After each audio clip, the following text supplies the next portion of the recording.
All right, council, let's go ahead and start our work session, shall we?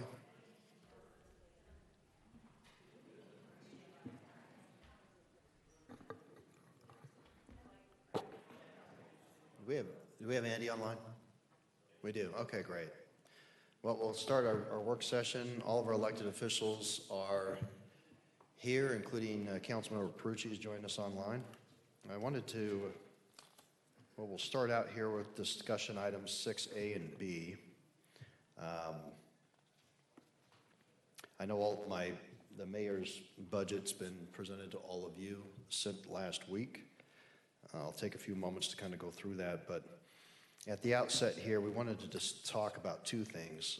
There was an analysis that was done with respect to self-hauling with our sanitation that Kevin and staff will go through, but I wanted to kind of level set that conversation too with discussion of recycling, because in my proposal, as I did last year, I'm in favor of stopping that practice, and I know in our contract with Waste Management requires a 6-month notification, so we couldn't technically stop curbside recycling until January. I just put together a couple of slides so you kind of understand my thought process. I didn't do this last year. I think it might be instructive. I had actually a resident send this to me, which I found interesting. We can start playing some of it. It's 5-6 minutes. We don't need to see the whole thing, but I can share this link with you. But let's watch at least the first couple of minutes. Do you recycle? For sure, absolutely. Absolutely, everything I possibly can. For decades, we've been told. Recycle America, don't just throw it all away. Because recycling will save the planet. You're saving the earth. And that's what people believe. We have to do it for the kids, for the next generation. This will all be back on the shelf as a cracker or cereal box in about 4 to 5 weeks. This recycling company is run by Lynn Hoffman. If we're not using recycled paper and cardboard, we're cutting down more trees. Recycling paper and cardboard does save trees. Recycling aluminum does save energy. But most of the other stuff is impractical to recycle. That's right. This is material that came in to the recycling facility from people's recycling carts and is going to leave as trash. Huge amounts of what people send to her recycling plant will never be recycled.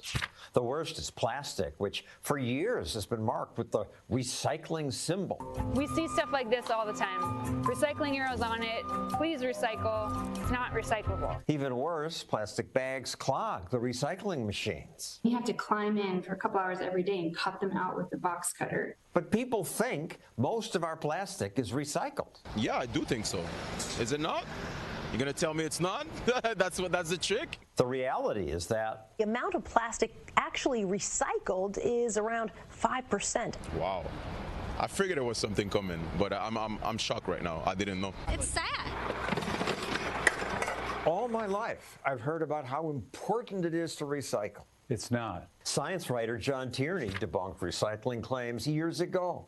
His New York Times Magazine story, "Recycling is Garbage," set a record for Times hate mail. And yet, what you said is still true? It's even more true today. In fact, the economics have just gotten worse. Now, my city would save more than $300 million a year if it just stopped recycling. Recycling is an industry that's using increasingly expensive labor to produce materials that are worth less and less. Because it's not worth recycling here, much is shipped overseas to countries like Malaysia, where it's just piled up. A vast field of plastic 2 stories high. Some of it from America. See if we can look on the back here. Marysville, Ohio. Look, Walmart bag. They just dump here and then they burn it. That pollutes even more. And what they don't burn, they sometimes dump in the ocean. 1 garbage truck of plastic is dumped in the sea every minute. Barely any of that plastic comes from American shores. So if you care about saving Flipper, you should put your plastic bottle in the garbage. The garbage? But then it would go to a landfill. And aren't we running out of space for landfills? I'm sure we are. People believe that because for years the media said, we've about run out of places to throw away our throwaways. They think that because years ago there was so much publicity about this barge. A symbol of this country's growing problems with trash. The barge traveled thousands of miles looking for a place to dump its load. But it wasn't because there wasn't room. States turned this barge away because alarmist media scared people about what it contained. There could be infectious waste. Dripping brown ooze of possibly infectious material. We don't know what kind of tropical vermin is in that garbage. The EPA later found it was normal garbage. And landfills had plenty of room for it. Today they have more space than we'll ever need.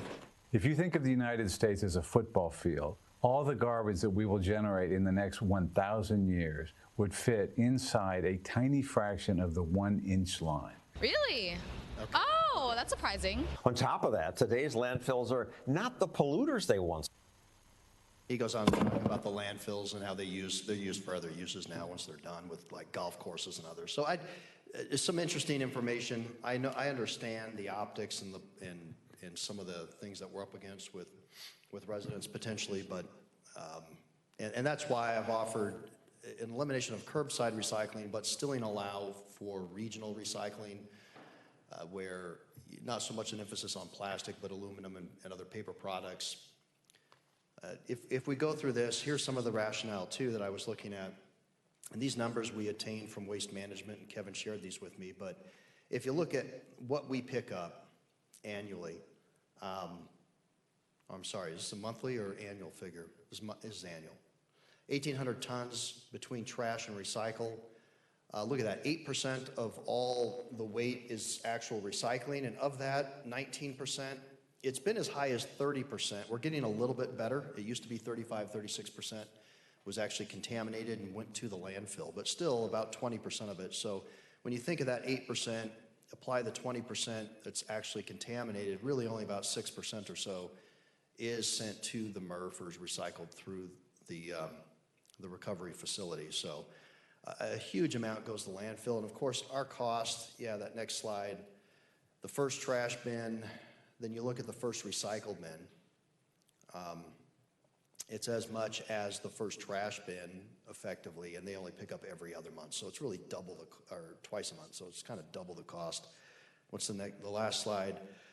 This was brought up in the Stossel report video too. I mean, China effectively, if you look on the left-hand side, back in 2018, they really stopped all pickup of our recycling product, and the energy that it takes to actually recycle, plus the emissions from the trucks that go around and pick up just the recycling, I think is more of a pollutant than actually just putting it in the landfill. And the last point I'll make, and I know Troy understands this because representing us on the Transjordan landfill, but when we actually put products into the landfill, recyclable or not, they are effectively recycled because the methane gas that's emitted is sold to Murray City for electricity generation, which helps offset the cost of our participation as an equity member in the Transjordan landfill. So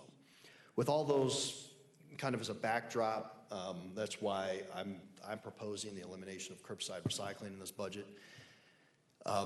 We have to give us 6 months. You'll note that there still is some cost associated with it, but going forward, I mean, the transfer from general fund has been really minimized.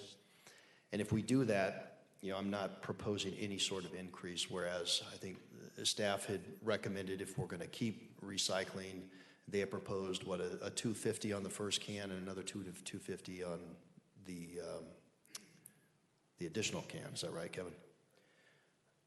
So that gives you a little bit of insight into why I proposed what I did in my mayor's budget.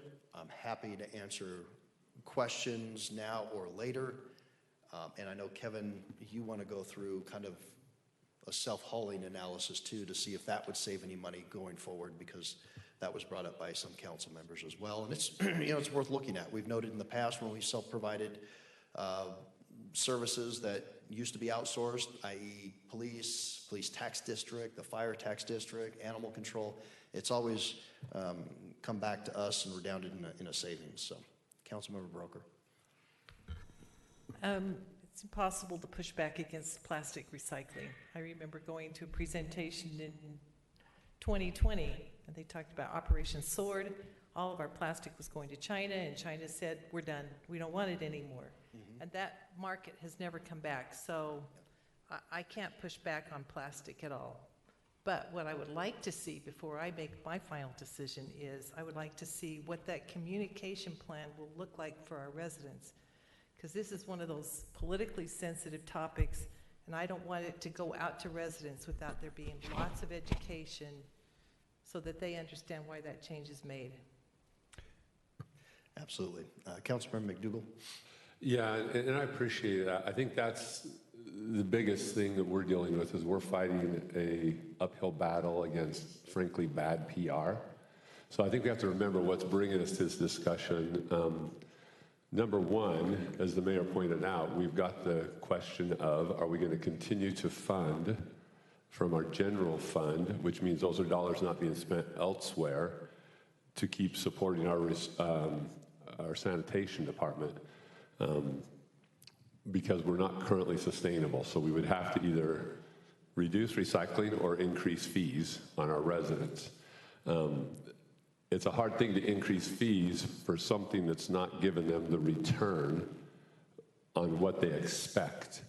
And that's what I appreciate about what the mayor said. And I would even love to put that YouTube video, if we can, on our city website. Let people watch, and we can refer them to that, because I think that's one of the things, as I started doing some research, and we're not talking, I mean, these are people who you would consider on the far left of the spectrum as far as recycling, and they're saying, we're talking NPR, they're saying it's not real, it's fake, and as long as we convince ourselves it's real, we're never going to address the real problem.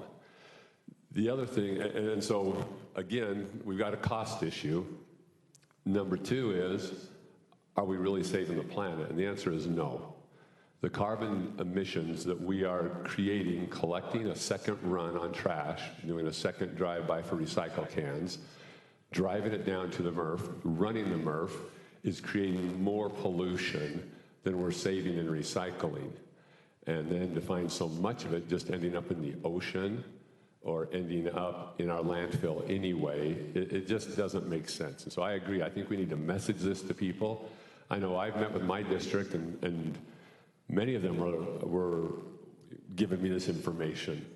The final component I would put into it, and as the mayor pointed out, we're different than most landfills too, because we are recycling it.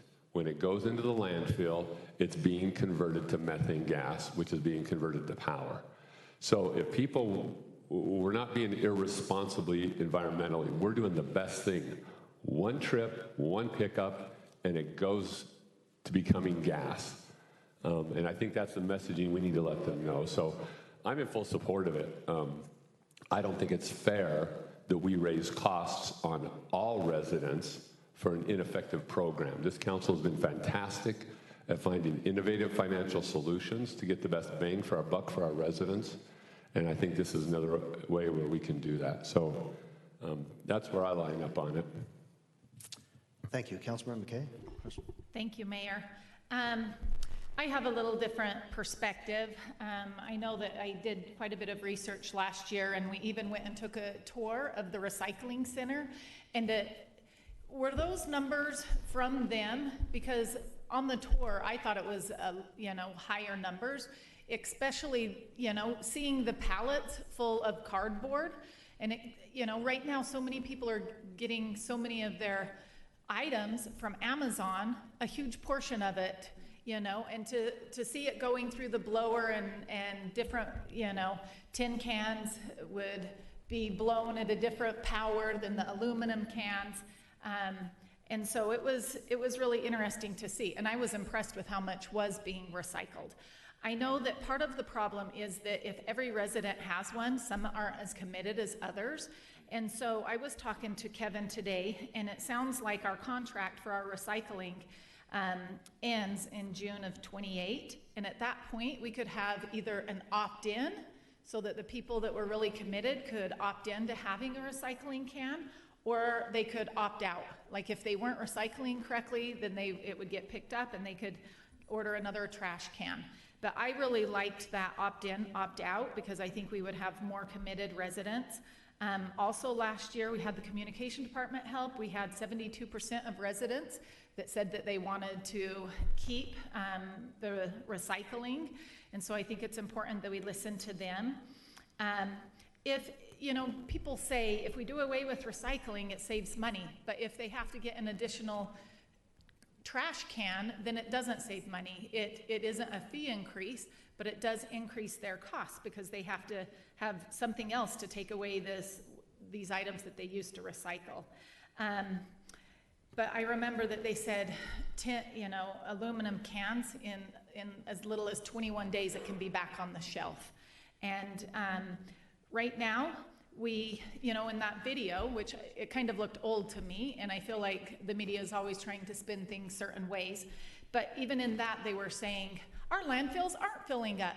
And right now, as a council, what are we facing? Our landfill in this county is filling up, so we're gonna have to be shipping our trash farther away. So I think anything we could do to reduce the amount of trash and reuse those items, I think it is better. And so I support keeping recycling, but then in a few years doing the opt-in, opt-out so that we have a higher, a lower contamination rate and people follow the rules. Also, I feel like, we did do a newsletter article about it, but I think that we could put a sticker on the inside of people's recycle bins that says clearly these are the things to include. And that if Jordan Waste Management said that they would even split the cost of those stickers with us, and that they would be happy to do a campaign to help educate our residents to make sure that we were being good at sorting things. So I think that there's a lot of things that we could do as a city. In addition, when I talked to Mayor Ramsey from South Jordan, she said when they tried to do it as a city, she said, quote, I would not wish it on my worst enemy. And I think that, I think that people will be unhappy if we made that policy change. Thank you. No, it's definitely worth the discussion. I think the numbers, and that's why we put that slide back up, they did come from Waste Management, so these are directly from them in terms of the percentage of our trash that's picked up, that is recyclable, what is contaminated, that does come from them. And I'm not aware of any official survey that we've done. The 72% that you mentioned is something that you conducted on your own, is that right? We did send out a link through the communications. Okay. There were some other comments that were made there. I mean, yeah, with respect to the landfill being filled up, we've known that for some time because we're just one of several municipalities that dump there, and it's been, I don't know how many decades long we've had the landfill, but now we've got the Bayview station that's there, that's got 100 to 150 year life. I mean, I think the point they were trying to convey there is that we have plenty of space for landfill operations, and especially out west. Councilmember Haymond. I just wanted to say that I think anything we do in regards to this, like everybody has mentioned, is we have got to communicate so much and let everybody know out there every way we can the truth of what's really going on here, because multiple generations have been propagandized and fed this whole stream of if you don't recycle, then you are just simply killing the earth. And so really we're destroying some people's religion out there, and that could be a very sensitive topic, like what Councilmember McKay mentioned in South Jordan. But if we can educate people to help them understand that really you're just kind of playing this smoke and mirrors game here and helping people generate money, whether it be selling plastics or whatever. On buying another can, I was just going to say, I don't think if people take away their recycling can, I don't know how many we'd have pick up another trash can. I've got a family of 8, and really it's a family of 10 when I include Costco and Amazon. They've got residents there as well in our house. And with all of that stuff coming into the house, it takes us a solid 2 weeks to fill up our recycling can. And even then, sometimes we're putting it out at the curb. and it, it's only partially full because there's not a bunch we can recycle. Even with all the boxes and all the packaging material and everything else, it heads to the trash to turn into gas and all that other stuff. So, but the communication is key. We've got to get that stuff out there through our communication department, through everything else. Just let the people know, here's the realities, and here's the cost of maintaining it. Agreed. And I'll make a comment before, I know Andy, Councilmember Perucci wanted to make a comment, and then Councilmember McDougall again. I think we've got about 10% of our residents that have a second recycling can or more.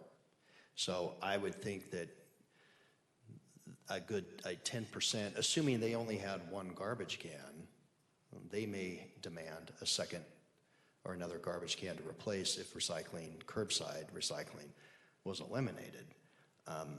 I know this is anecdotal, not very scientific, but last Tuesday is our pickup day for trash. And I walked around our neighborhood, and I hope not too many people noticed me because I look like kind of a weirdo, I'm sure. I just walked around and I picked up the lid of every recycling can up and down, within a couple of streets of me. And when I was going up and down the streets, just out for a walk that evening, and not everybody had placed out their cans yet because it was a Monday evening when I went out there. But those that did, I noticed that only about a third of the recycling cans were even 50% or more full. And that was really revealing to me. So I might encourage you to maybe do that exercise in your own districts, in your own neighborhoods to see, because I think it will be much less impactful than we would think. Well, Mr. Mayor, that's kind of commenting on what I was saying with our recycling bin. I've got two green bins, 2 trash bins there, and one of them sits unused for probably a solid 6 months out of the year or more. It just sits there as a decoration. And so if I had to get rid of my recycling because it's just not being recycled the way we've been taught, then I'm already taken care of with my one. Even then, I could maintain my household of 8 people on basically one can. It's not until the yard waste kicks in that I need a second one. Yeah, thank you. Councilmember Perucci?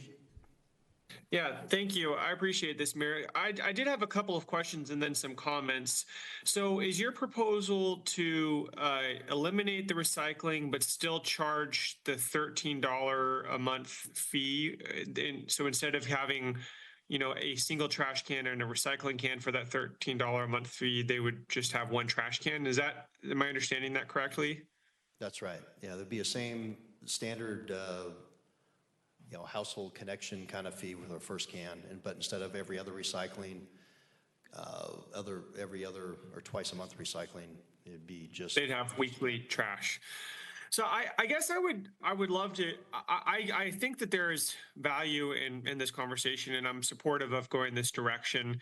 Just looking at the fact that around 6% of our total waste collected is going to recycling. That's a staggering number, and we're paying an astronomical amount of money for such a small value in return. I would love to explore what it would look like to reduce that rate, because at the end of the day, people are losing another can in this. It's a hidden fee increase as opposed to an overt one by increasing the fees.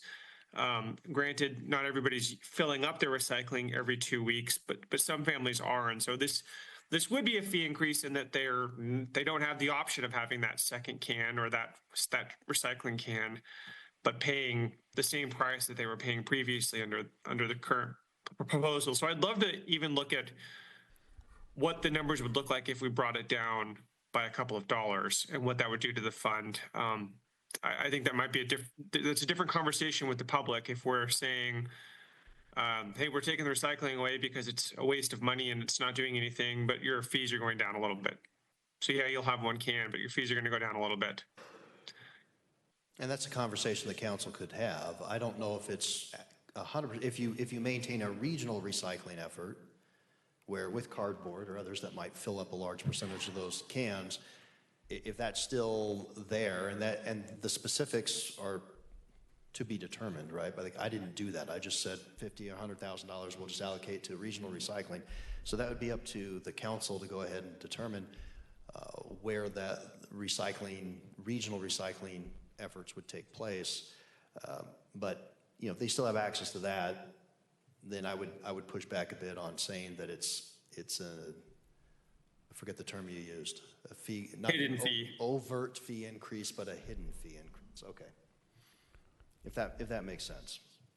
Yeah, and I'm not saying that we're trying to hide the fee, but I mean what we're talking about there are a couple different scenarios. One we're talking about is yours, which I think it's a really worthwhile discussion, and I'm supportive of it. But it means that we wouldn't be raising the fees, but it would mean that they would have less options on their house. Rather than paying $13 a month to have a trash can and a recycling can, they'll be paying $13 a month to have a trash can and then have the option to drive somewhere to drop something off on a regional model. It makes sense logically because recycling is not really the larger, it's not having the impact that we're expecting it to have. The other scenario we're talking about is raising the fees across the board. That's a clear fee increase. Yeah. So I guess it's just a trade-off. Not necessarily wanting to, I'm just throwing that out there for us to consider as a council. It's a trade-off. We're looking at a fee either way, fee increase either way, or continuing to subsidize it from the general fund. Anything else? Kevin, you had a comment you want to make? A couple of just comments and feedback. For starters, regarding the potential to reduce, that was something we looked at through the budget process. The thing that we need to remember is we have to give a 6-month notice. And so you still have 6 months of doing any sort of collection for both recycling and garbage. So if we don't do a fee increase, which is what is anticipated in the mayor's budget, that is about $300,000 in a subsidy from the general fund. If we then looked at said, okay, after the recycling goes away, could we potentially reduce that fee?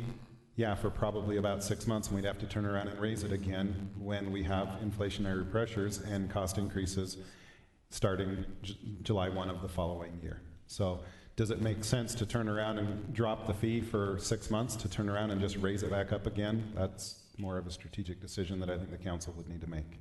But that, Kevin, how long is this scenario going to actually give us from having to raise fees again? Or are we, if we remove recycling right now, are we going to still have to come back to the public and raise fees in a couple of years?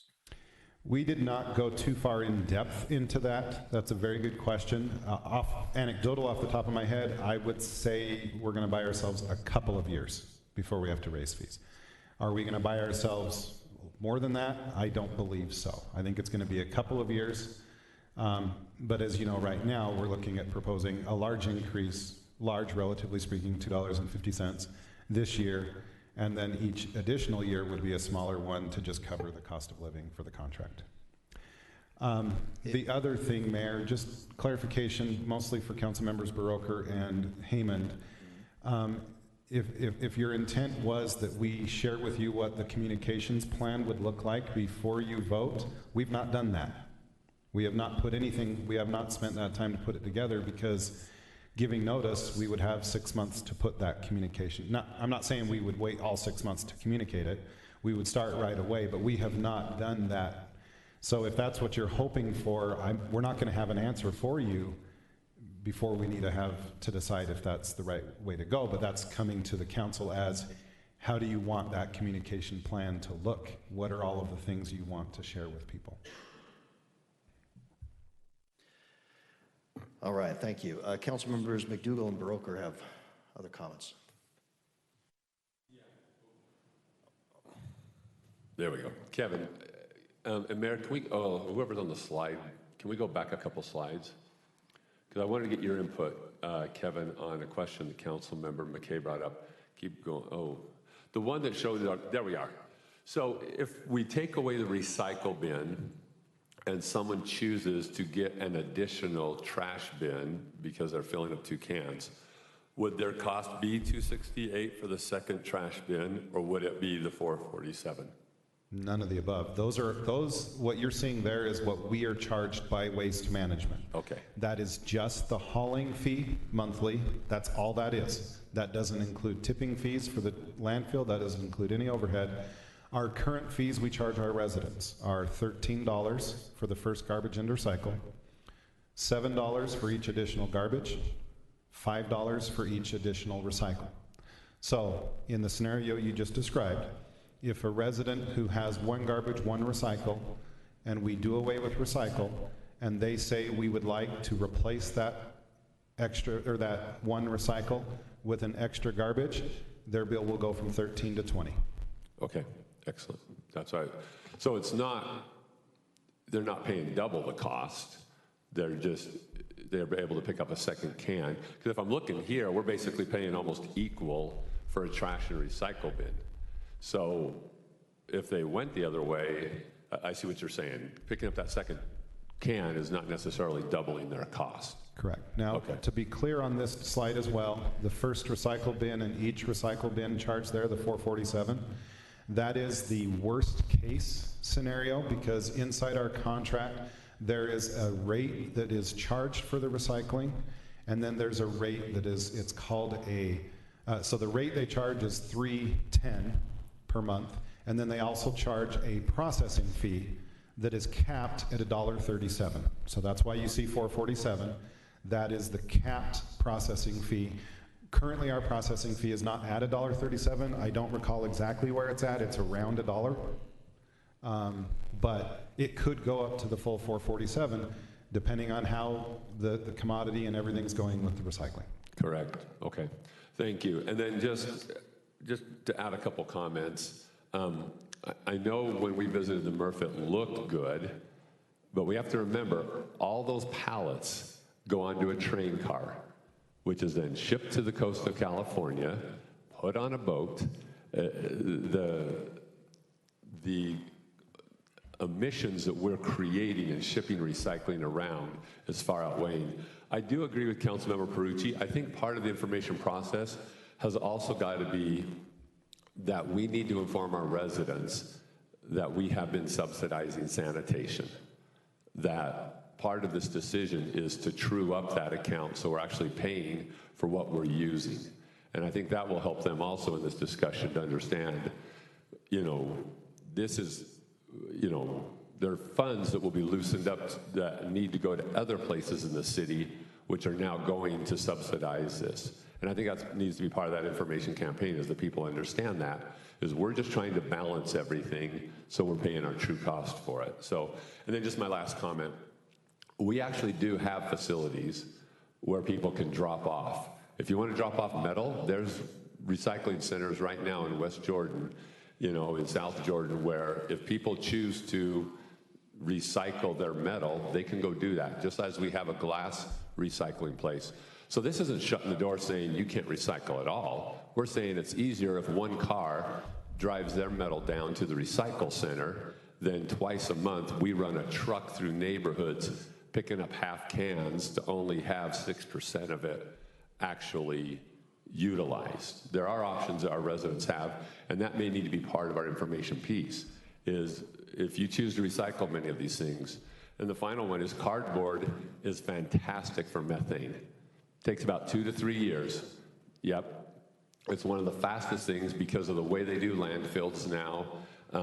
It actually degenerates very quickly because of the moisture and converts over into methane, and it mixes in with the other garbage. And that's an important component. Recycling happens as you're mixing different elements. And so that's another advantage is I know everybody, and I agree, everyone's getting cardboard, but it actually helps mixed in with organics and stuff like that, the decomposition process in that methane. So. No, you're right, and absolutely, the glass recycling, I know Councilmember Broker was instrumental in getting that going regionally within our city. That's a good example. It isn't not available to folks. They could still do that, and it lends to, I think, having a much higher, I don't know if purity rate is the right term, but much less contamination, I think, through that effort, because you got people that are very dedicated and going to ensure that they just recycle what is allowed, right? We do have council members Broker and then McKay that wanted to chime in. Did you have something, Kevin? I was just going to throw two more things real quick, if you don't mind.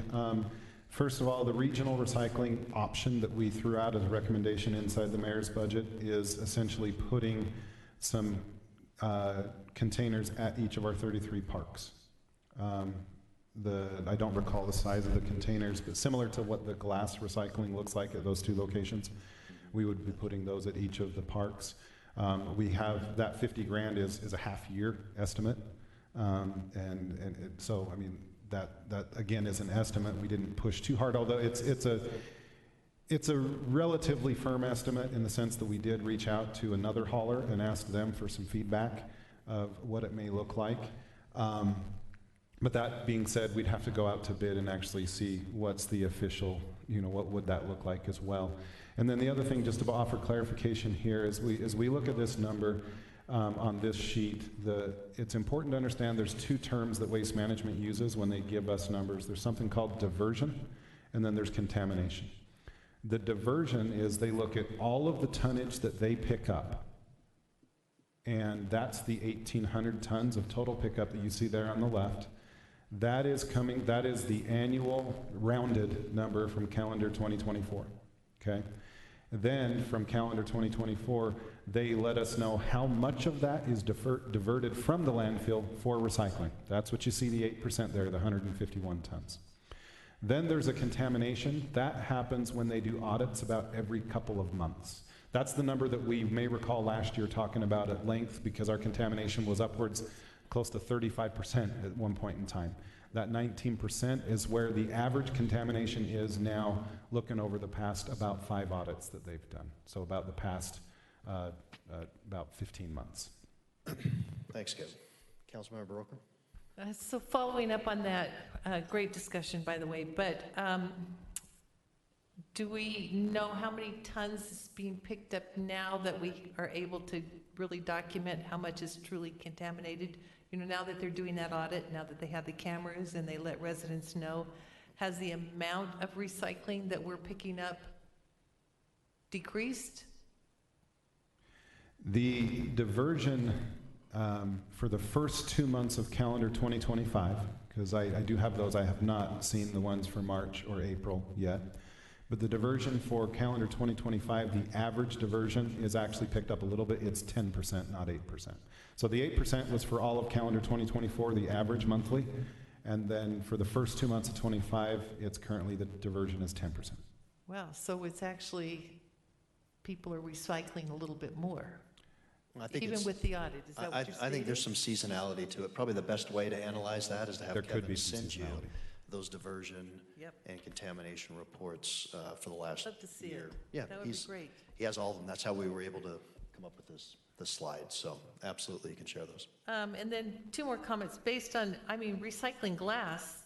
That's of no cost to the city, if I understand that correctly, right? They bring out the dumpster, they come pick it up. Yes, correct. We had built into the contract 2 pickups. Now, if we were to add more glass recycling, yeah, it would they would charge us. To charge. And that's what you're thinking with the recycling or whatever. There might be an additional.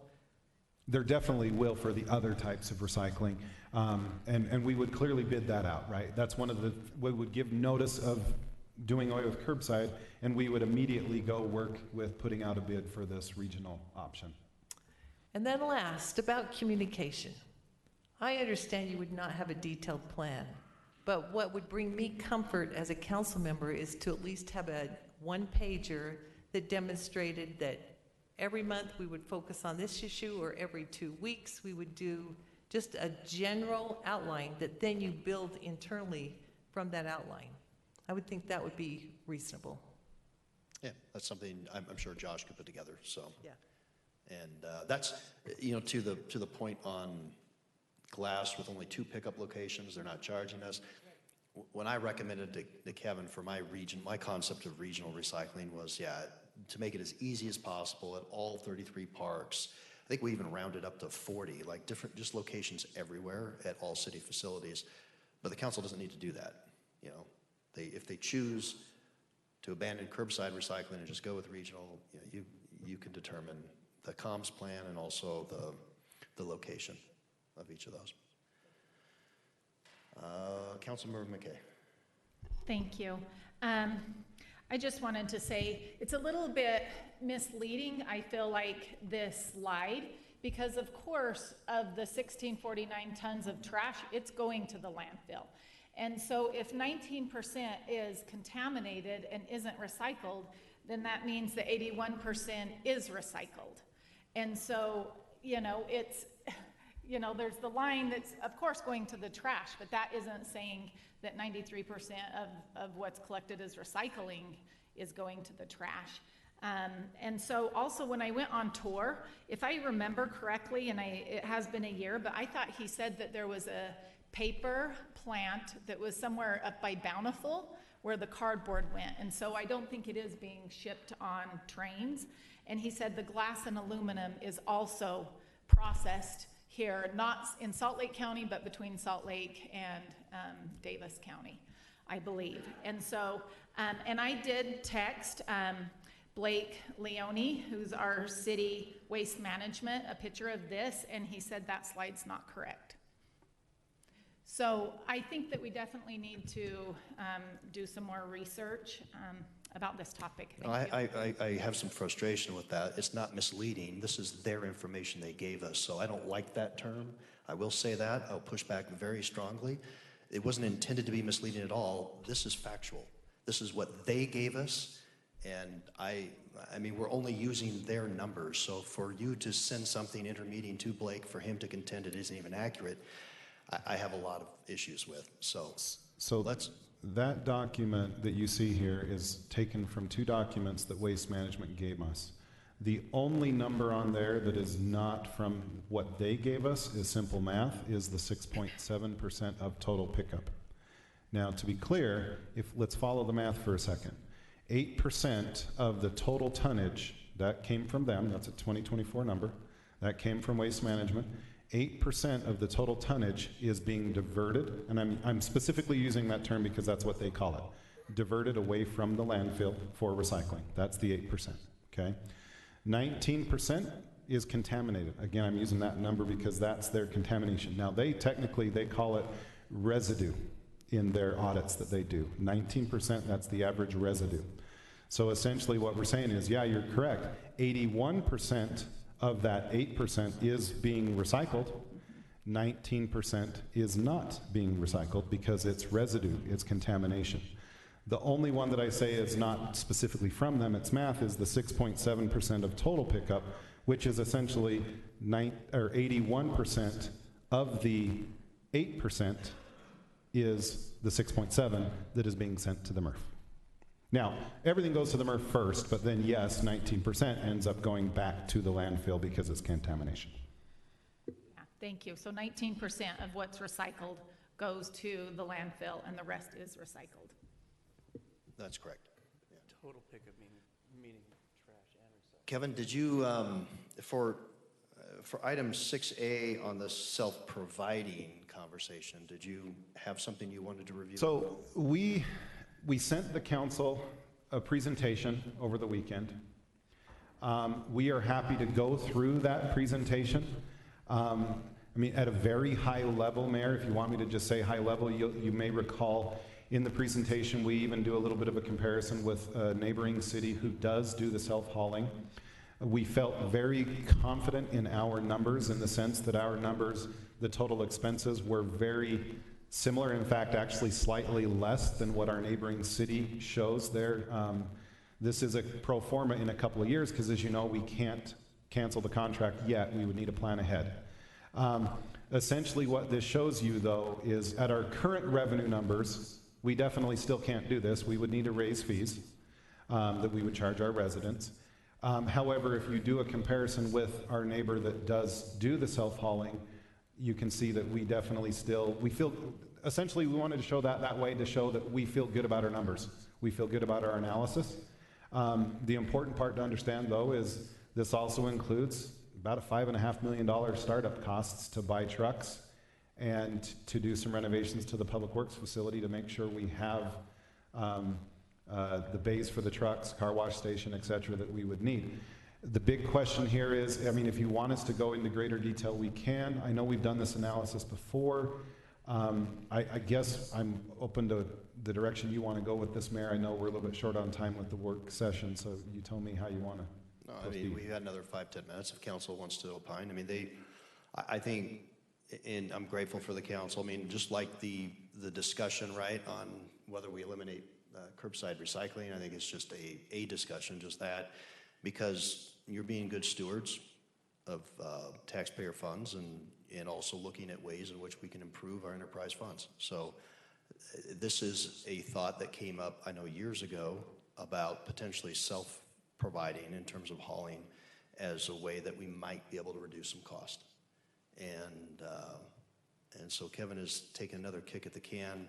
You note, though, that the city of Draper charges $15, not $13 for one garbage, one recycle, and $10 for all the additional garbage, whereas we're $13 and $7 respectively. So they are generating more revenue out of the gate. And I guess this $2.9 million would be what we would receive based on our numbers, or that's what Draper's getting?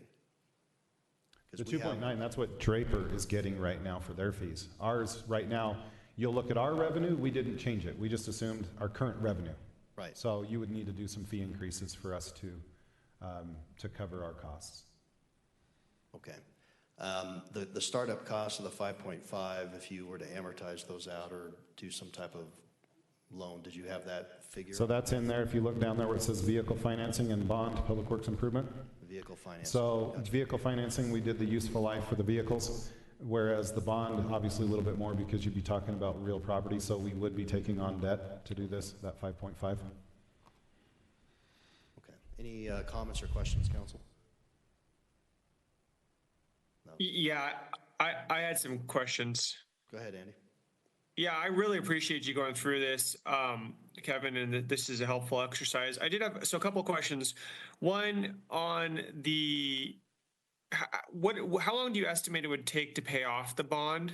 Because I get that in year one, it'll take a little bit of time for it to level out and be the true cost savings it could be. But once that bond is paid for, I would assume that it would be a cost savings. Again, not necessarily advocating for it, but just wanting to make sure we fully discuss this.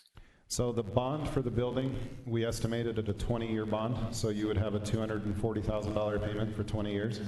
The vehicle financing, I believe, was looking at Nick. Do you remember the number of years? It's based on the vehicle. If you remember, council member, we talked about kind of having some phase, so we're not buying all new. So the concept here is that we're only financing as long as we plan to keep the vehicle. So that way we're not paying debt on a vehicle that we're either turning in, or if we keep it longer, it helps us. But I mean, ultimately, that's kind of how the financing goes. So anywhere between 3 and 7 years is what you're going to see for the vehicle financing. Okay, and then can you explain in the pro forma comparison where you say that we assume no rate increase for FY26 or 27? Is that under both scenarios or under one scenario or another? No, that's just simply explaining, because really the point here was talking expenses, not revenue. And so to say there, we just basically took, we adjusted the revenues for estimated growth, but we didn't adjust the revenue for any fee increases whatsoever.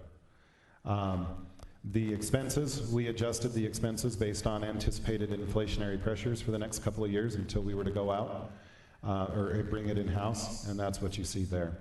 I think it's also important to note in this first year of self-funding estimate, we did not anticipate replacing any new trucks because obviously we were just starting out. However, best practices would entail that probably within the first, probably not years 1 or 2, but maybe year 3, we would anticipate buying a truck and then buying a truck probably 1 per year to make sure that we don't get behind and have to do another large bond again. And so that would be an additional approximately $385,000 to $400,000 each time you want to buy a new truck.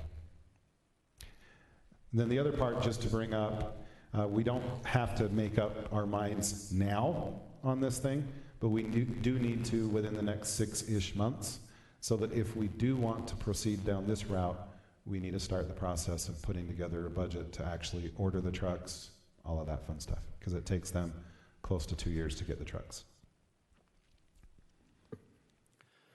Great. Andy, anything else? No, thank you so much. I appreciate it. All right, Council, I don't see any other comments or questions. We are bumping up against a 7 o'clock start for our council meeting, so if there's nothing else, and Kevin, did you have anything in terms of city manager report you wanted to relay now during the work session? No, I think I'm good. Okay. Well, if there's nothing further, Council, we'll entertain a motion to adjourn our work session. I move we adjourn our work session. Okay, seconds that. All in favor? Aye. Any opposed? All right, we stand adjourned until 7 o'clock.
I'm sorry, you're trying to track.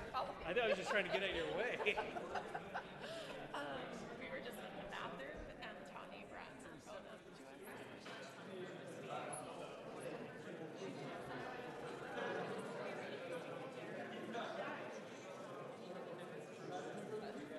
Tony, we're in the middle of restroom management right now.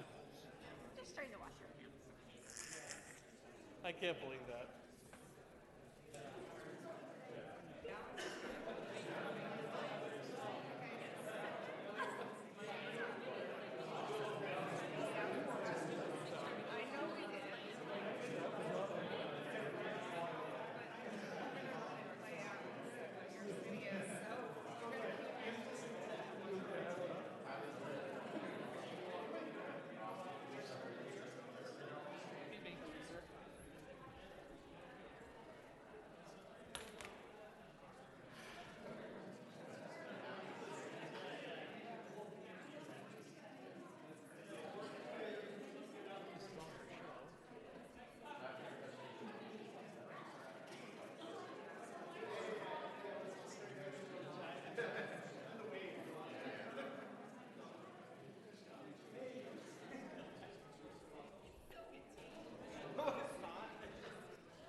It got really quiet suddenly. I thought, oh, okay, you guys must be calling me up. Let's get going, huh? We'll go ahead and call our city council meeting to order. We have all of our elected officials are present. Councilmember Perucci is joining us here telephonically, and then we're going to go ahead and start out our meeting today. We have Cheryl Garn that's going to give us our invocation, and after which we've asked Chief Watkins to go ahead and lead us in the Pledge of Allegiance. Our Father in heaven, as we come to the opening of this city council meeting, we pause to give thee thanks for the many blessings that thou hast given us. We're grateful for this free country that we live in and the opportunity of free speech and to worship as we please. We ask thy spirit to be with our first responders, our men in service, men and women in the service. Keep them safe from harm. We're grateful for the youth that are in attendance tonight and the youth of our community, and pray for them as they navigate through their life, that they will also gain knowledge and understanding and be kept safe as well. We ask thy spirit to be with us this night as conversations are had, that there will be respect and decorum as part of our meeting, and the correct decisions will be made on behalf of our citizens. Again, we're so grateful for all the many blessings that you give to us, and we say these things in the name of thy Son, Jesus Christ. Amen.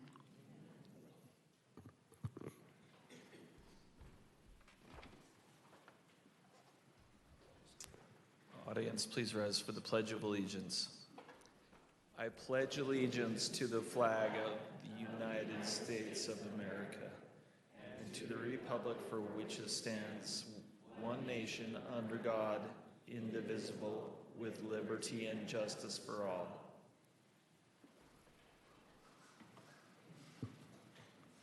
Thank you, Cheryl. Thank you, Chief.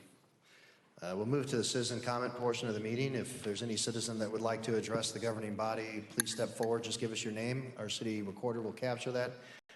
We do have a few items for public hearing tonight. So if you're here to speak about the items in 16A, B, or C, those proposed changes to code and the development, the DAI development, we ask that you hold your comments until then. But anything else, please? Hi there, my name is Abigail Patney, and I reside at Parkside Community. I have spoke before you guys quite a number of times about the traffic issue that our community faces. along 126 South and approximately 4200 West. We have a really difficult time entering and exiting that community. I have spoke to you guys about this along with Alex Johnson. We've both brought together a list of, I believe, 50 community members who also agreed with the request to have painting do not block the intersection for the outlet and the inlet into the community. It's been really frustrating for us to not receive any kind of feedback from the city aside from those of you that have responded. I have been in contact in detail with both Tawny and Andy. Tish has assured me that she was going to drive the community, but I had not received any feedback from Spencer or from Troy. And Trent, you did acknowledge that there is an issue. However, my community is very, very upset that we are still facing traffic issues. Not only is it difficult to enter and exit this community, when you have people blocking, they get very impatient because of the traffic impact, and they are going along the side of the designated lanes. And often if you're trying to make a left-hand turn into to go westbound, there are some people frustrated enough that they will come screaming down, going eastbound, completely oblivious of our intersection. There have been several near misses. There's a lot of concern. So I am here on behalf of my community. I have posted this information. I have shared with them. I am coming here to speak with you guys. I have also shared your email responses or lack thereof. And I understand that you want to establish some sort of standard. And from what I understand, this community already has been acknowledged by the planning department that we have a high density, that we are at 500 households already. It's frustrating to have to wait this long. I understand UDOT is a temporary problem, but this traffic is not going to get any easier. And I plead with you, please give us some relief. Thank you. Thank you. Anyone else? All right.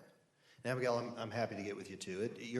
That has been the subject of at least one of our work sessions or council meetings. It's been pretty well, debated amongst the council on what to do. So we do have your contact information. We'll be getting in touch with you by tomorrow. Thank you. There's nothing else then for citizen comment. We'll close the citizen comment portion of the meeting. We'll move to elected official reports. Councilmember Perucci, who's joined us online, perhaps we'll start with you to see if you have anything that you want to report or comment on in your district. Yeah, I appreciate that, and I apologize for not being in person. I had to do some work travel, but this is a priority for me, so always make sure to be present even if I'm not physically present.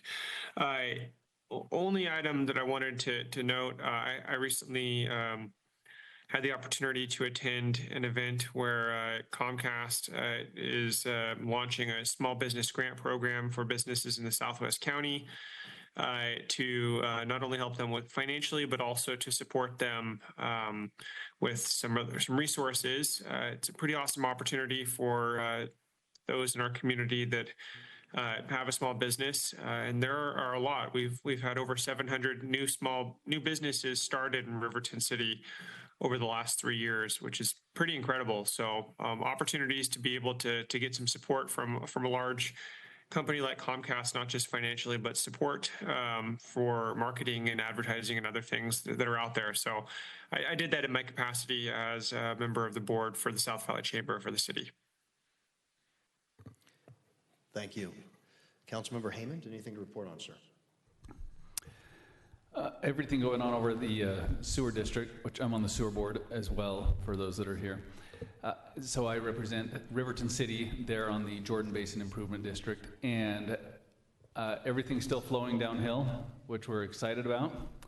But the plant expansion is the main topic of discussion for us that we're looking at. We're already exceeding our plant capacity there, and we're shipping a lot of our what's called flow to the other facilities further north down the Jordan River to help with that. And so we're beginning to look at the expansion, and we're going to go into kind of a design phase or research design here over the next 2 years, and then it'll enter more of a construction phase in about 2028 and be operational sometime there 2030, 2031 is the idea.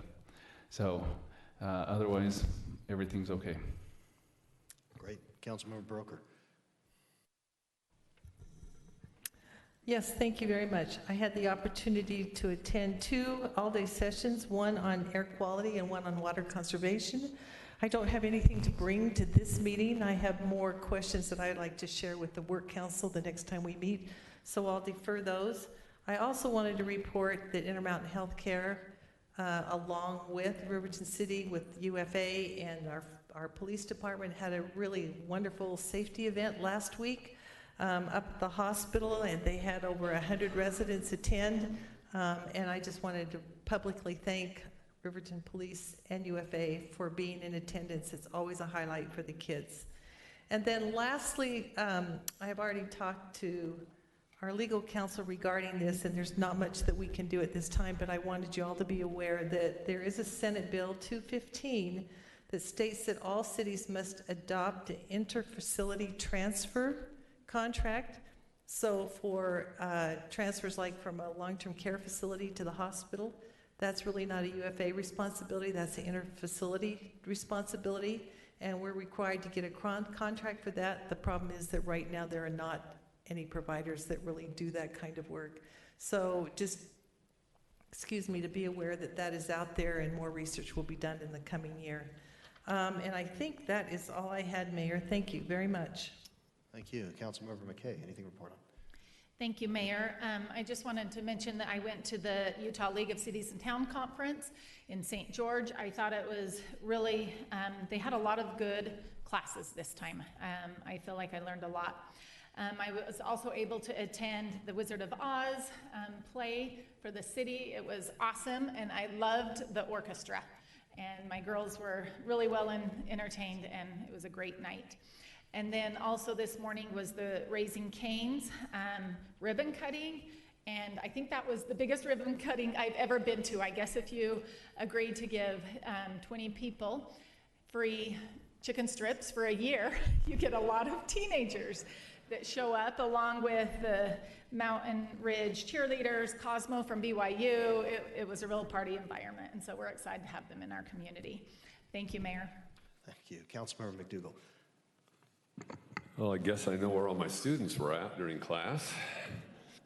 I don't have much to report, Mr. Mayor. Just wanted to thank Councilmember Heyman. We did have an issue arise in my district regarding the sewer, and he did a fantastic job stepping in and getting that issue resolved. So I want to thank him for his help in that. Otherwise, I have nothing to report, sir.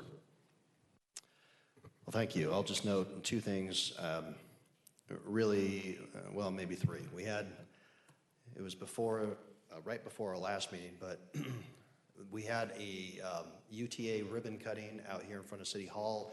We've been the beneficiaries now of 2 new bus routes that are in our community, and want to encourage folks to take advantage of those. It's taken a lot of hard work, a lot of work together in concert with other communities and also with our legislature to get that to happen. And it's starting to bring us a little bit closer to parity in terms of the amount of sales tax dollars we contribute to UTA versus the service we're receiving. So we're glad to see that kind of investment into our community. Secondly, we had a ribbon cutting late in April just down here at our green well. So one of our water wells we've reactivated. It was drilled back in 2010, 2011.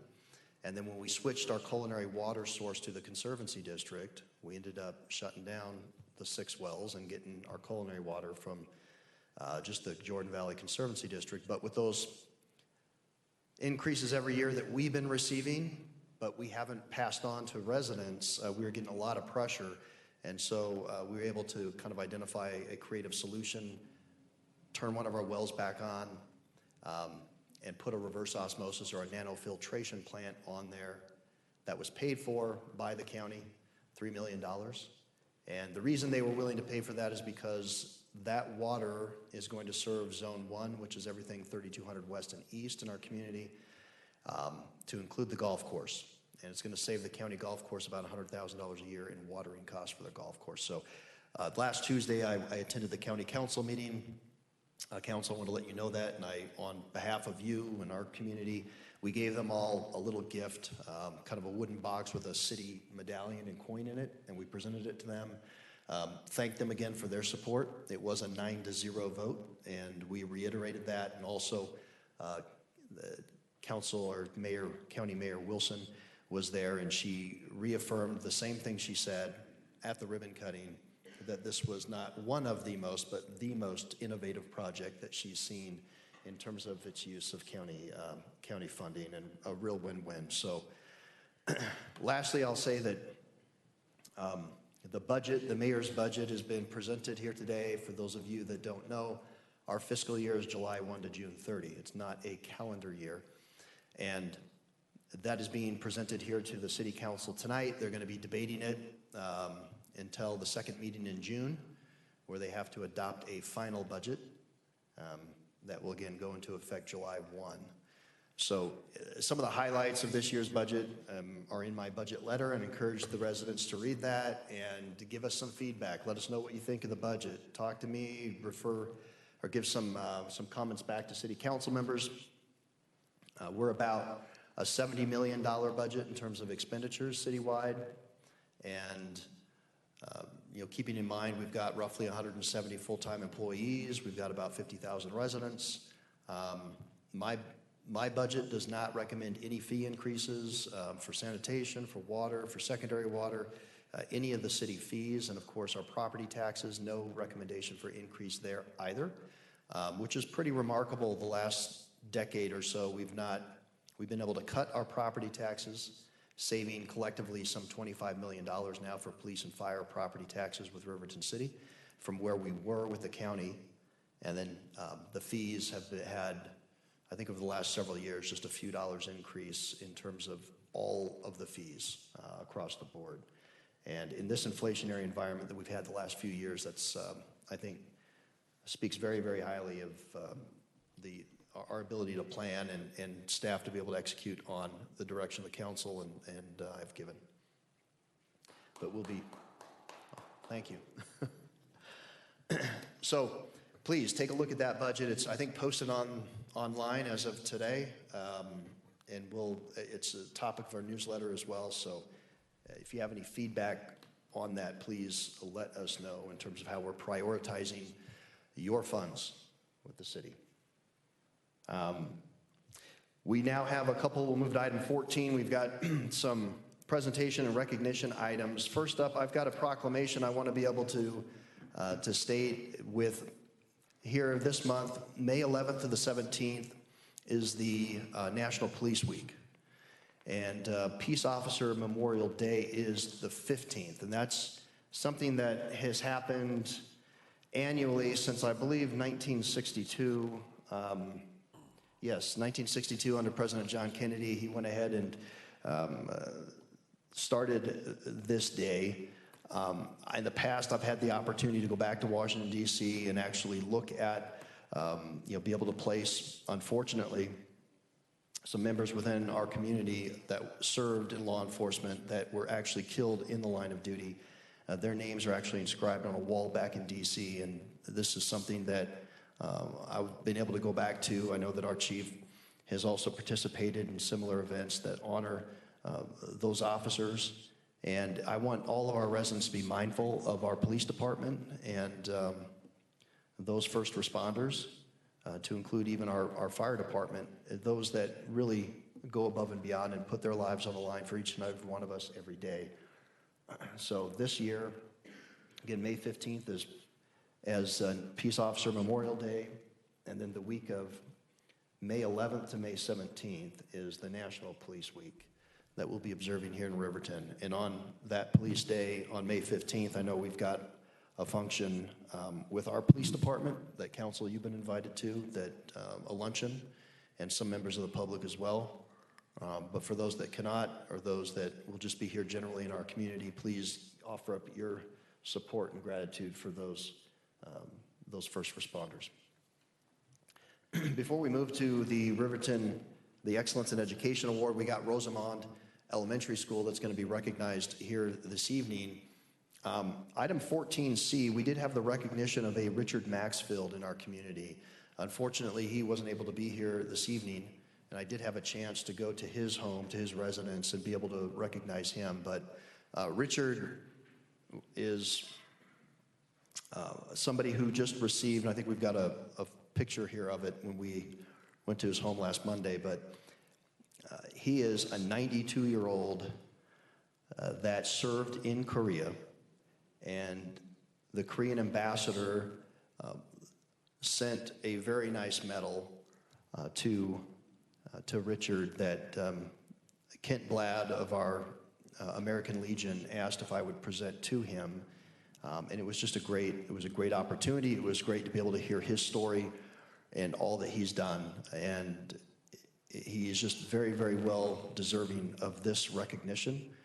I had no idea his story. He's actually was shot multiple times, I think 4 or 5 times up the right side of his body while serving in Korea. And so just another remarkable individual that we have, that we're blessed to have in our city, in our community. We have several just absolutely incredible, upstanding citizens in our city. And it's been really a pleasure for me in these years serving as your mayor to be able to meet several of these folks. So Richard is not here this evening to be more formally recognized with all of you, council, but I wanted to just take a moment and share that and part of his story. So we'll move on now to item 14B, which is to recognize those of Rosamond Elementary School. I know Principal Checketts is here. I saw her in the back. And so Councilmember Baroker, this is your district, and you have the honors of recognizing our award recipients tonight.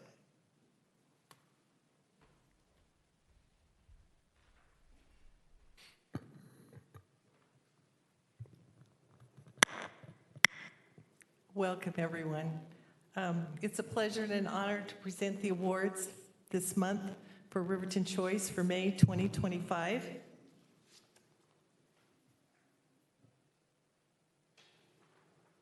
And we will start with Jackson, whom I just met earlier. Jackson, if you would come up.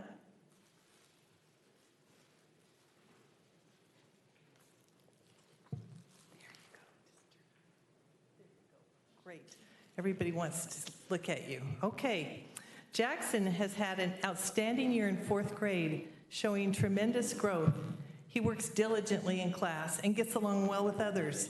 He truly tries to be a good friend. He is very respectful and he loves to learn. When we work in partners, Jackson always makes sure that no one is left out, and his classmates look forward to working with him. He is a wealth of knowledge and a delight to be around. We are so proud of Jackson. Way to go. Congratulations.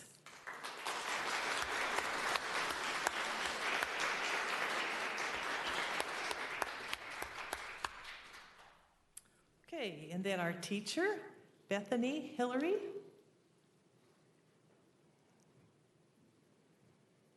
Mrs. Hillary, our speech and language teacher at Rosamond, is an invaluable asset to our school.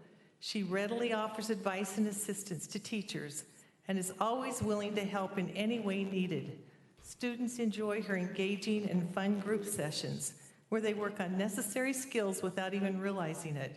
Her expertise in her field is highly appreciated, and students often feel sad when they graduate from her speech program.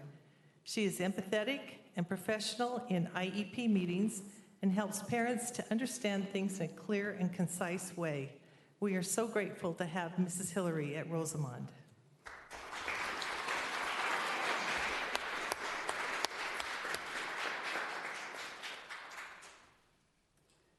And of course, we want to recognize the principal. She and I went through Police Academy together, so we're bonded for life.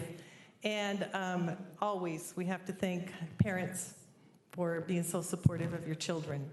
And I'm sure the council would like to come down and we'll take a picture with everyone. Tish, could we, Councilmember Broker, could you also indicate, I know the student that's not here, what was the name on that? Oh, sure, I should still recognize her. Thank you. Just, if you would, briefly, we're going to... Absolutely. Okay, very good. I apologize. Please come forward. Okay, Hallie Anderson.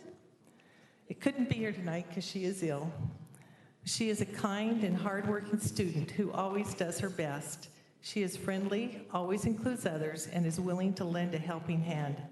Hallie is brave enough to communicate with other teachers when a note needs to be sent, and is also skilled at gently passing on reminders to other students. Her handwriting is neat, and she loves to read. We've been impressed with all the reading she has done this year. Congratulations. Thank you. Thank you for reminding me.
Thank you, and congratulations again to our award recipients.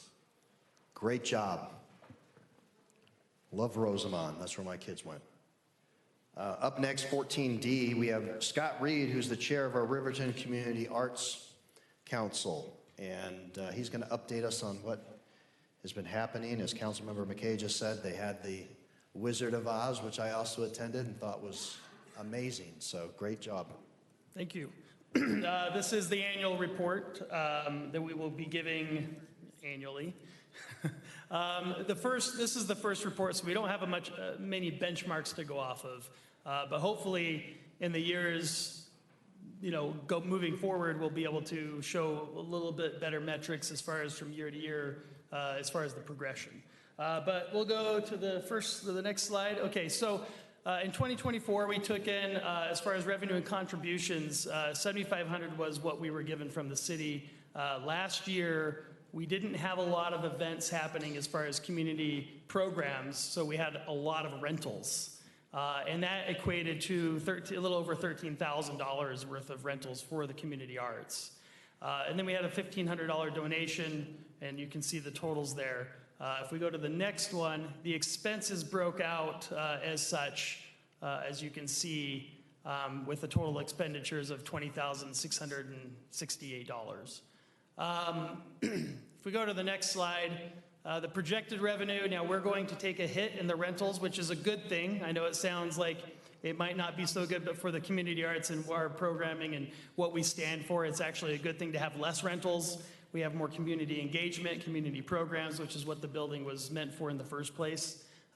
So Riverton City is a 12,000, if I got that right, 12,500 would be what this year's projected donation would be, and then the rentals is going to drop way down. And that's based off of a rental we just had. And then we're going to look at getting some grants, which would bring our total up to 18,200, which is less than what we did last year, but we're going to make it work. Go ahead to the next slide.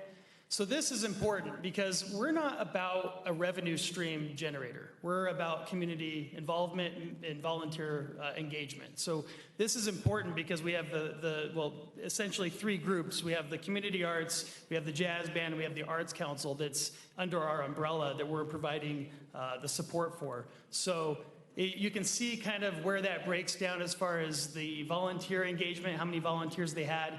Obviously, the Arts Council is going to have more. Last year, they only had one event, and that one event equated to 18 volunteers. This year, we're probably looking at 3 to 4 times that, which is a good sign for the community. The jazz band stays pretty static. When you're looking at the programming, the Arts Council is what you would end up calling dynamic as far as volunteers.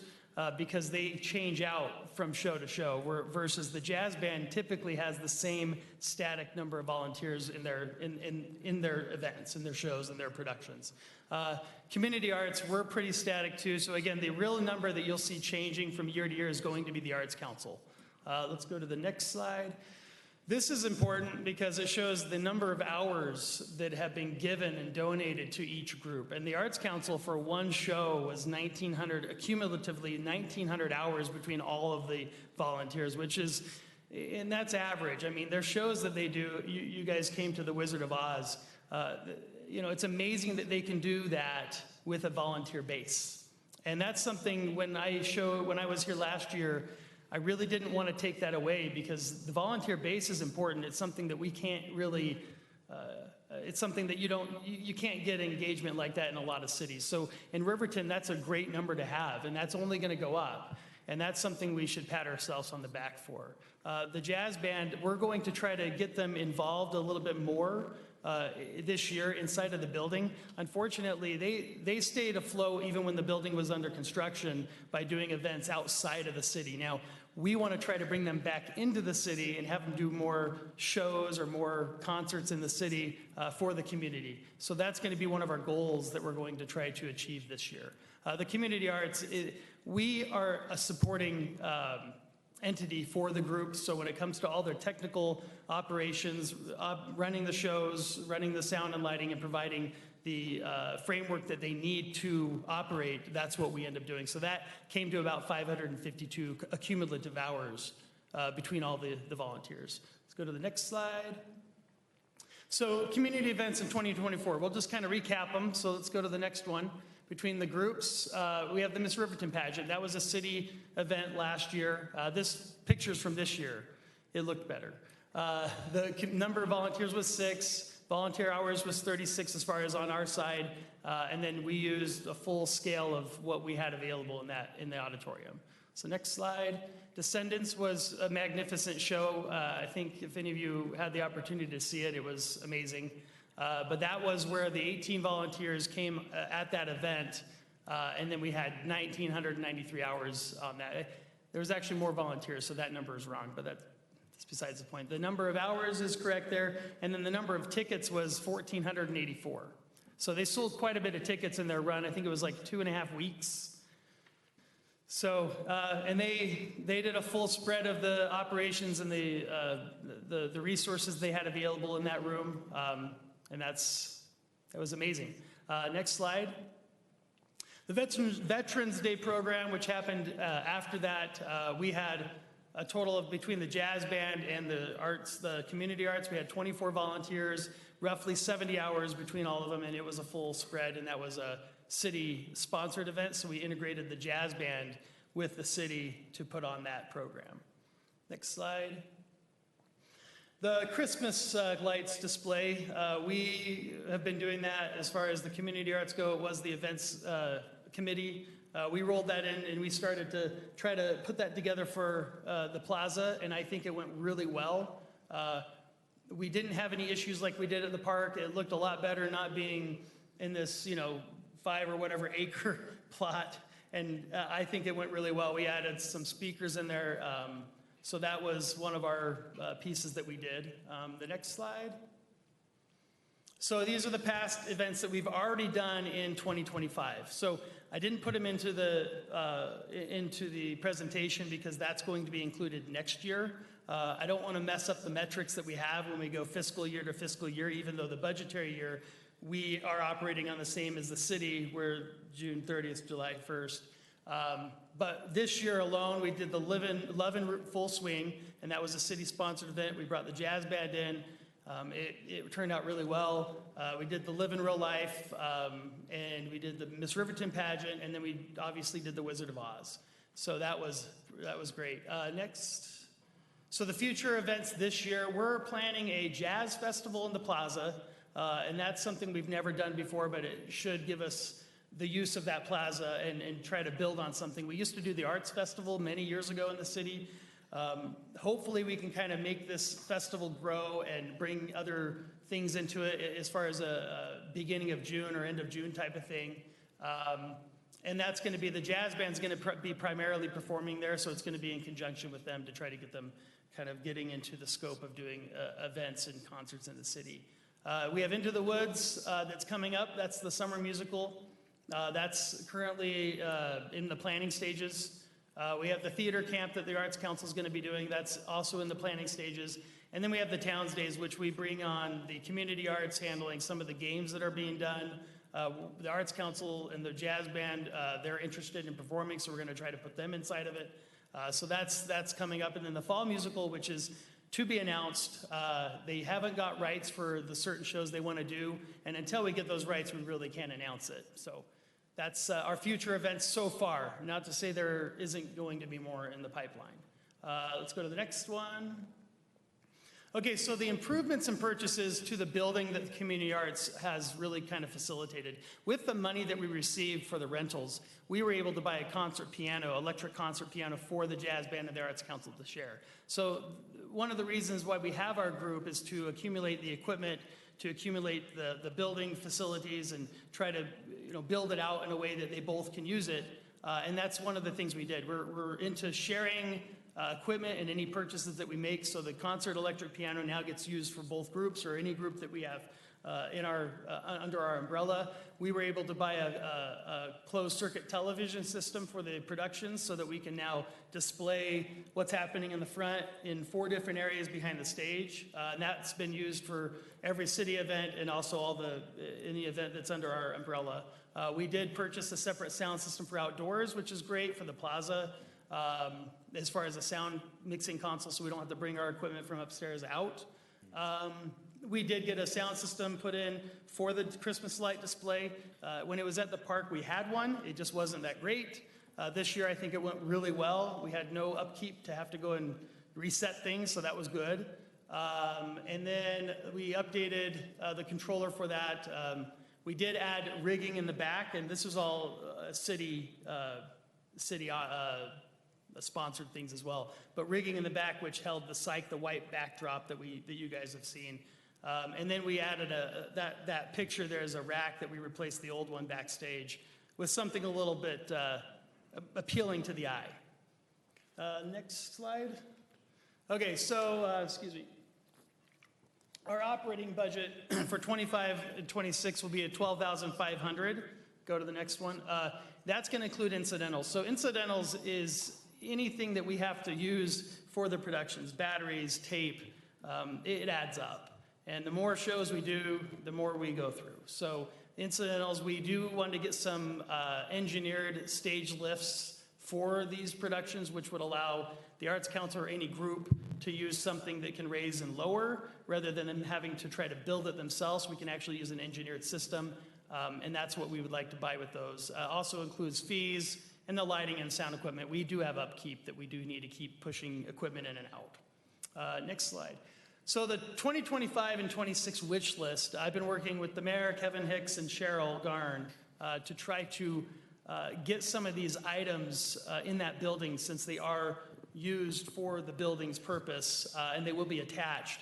We've been looking at getting some things that we can use for just about any city event or any community arts events. And so some of those items, next slide, we want to do a booth. And the reason for the booth, right now, I donated the booth that's up there now. And I did it because there was no way to lock that equipment up. And it's expensive. It was about almost $17,000 worth of equipment.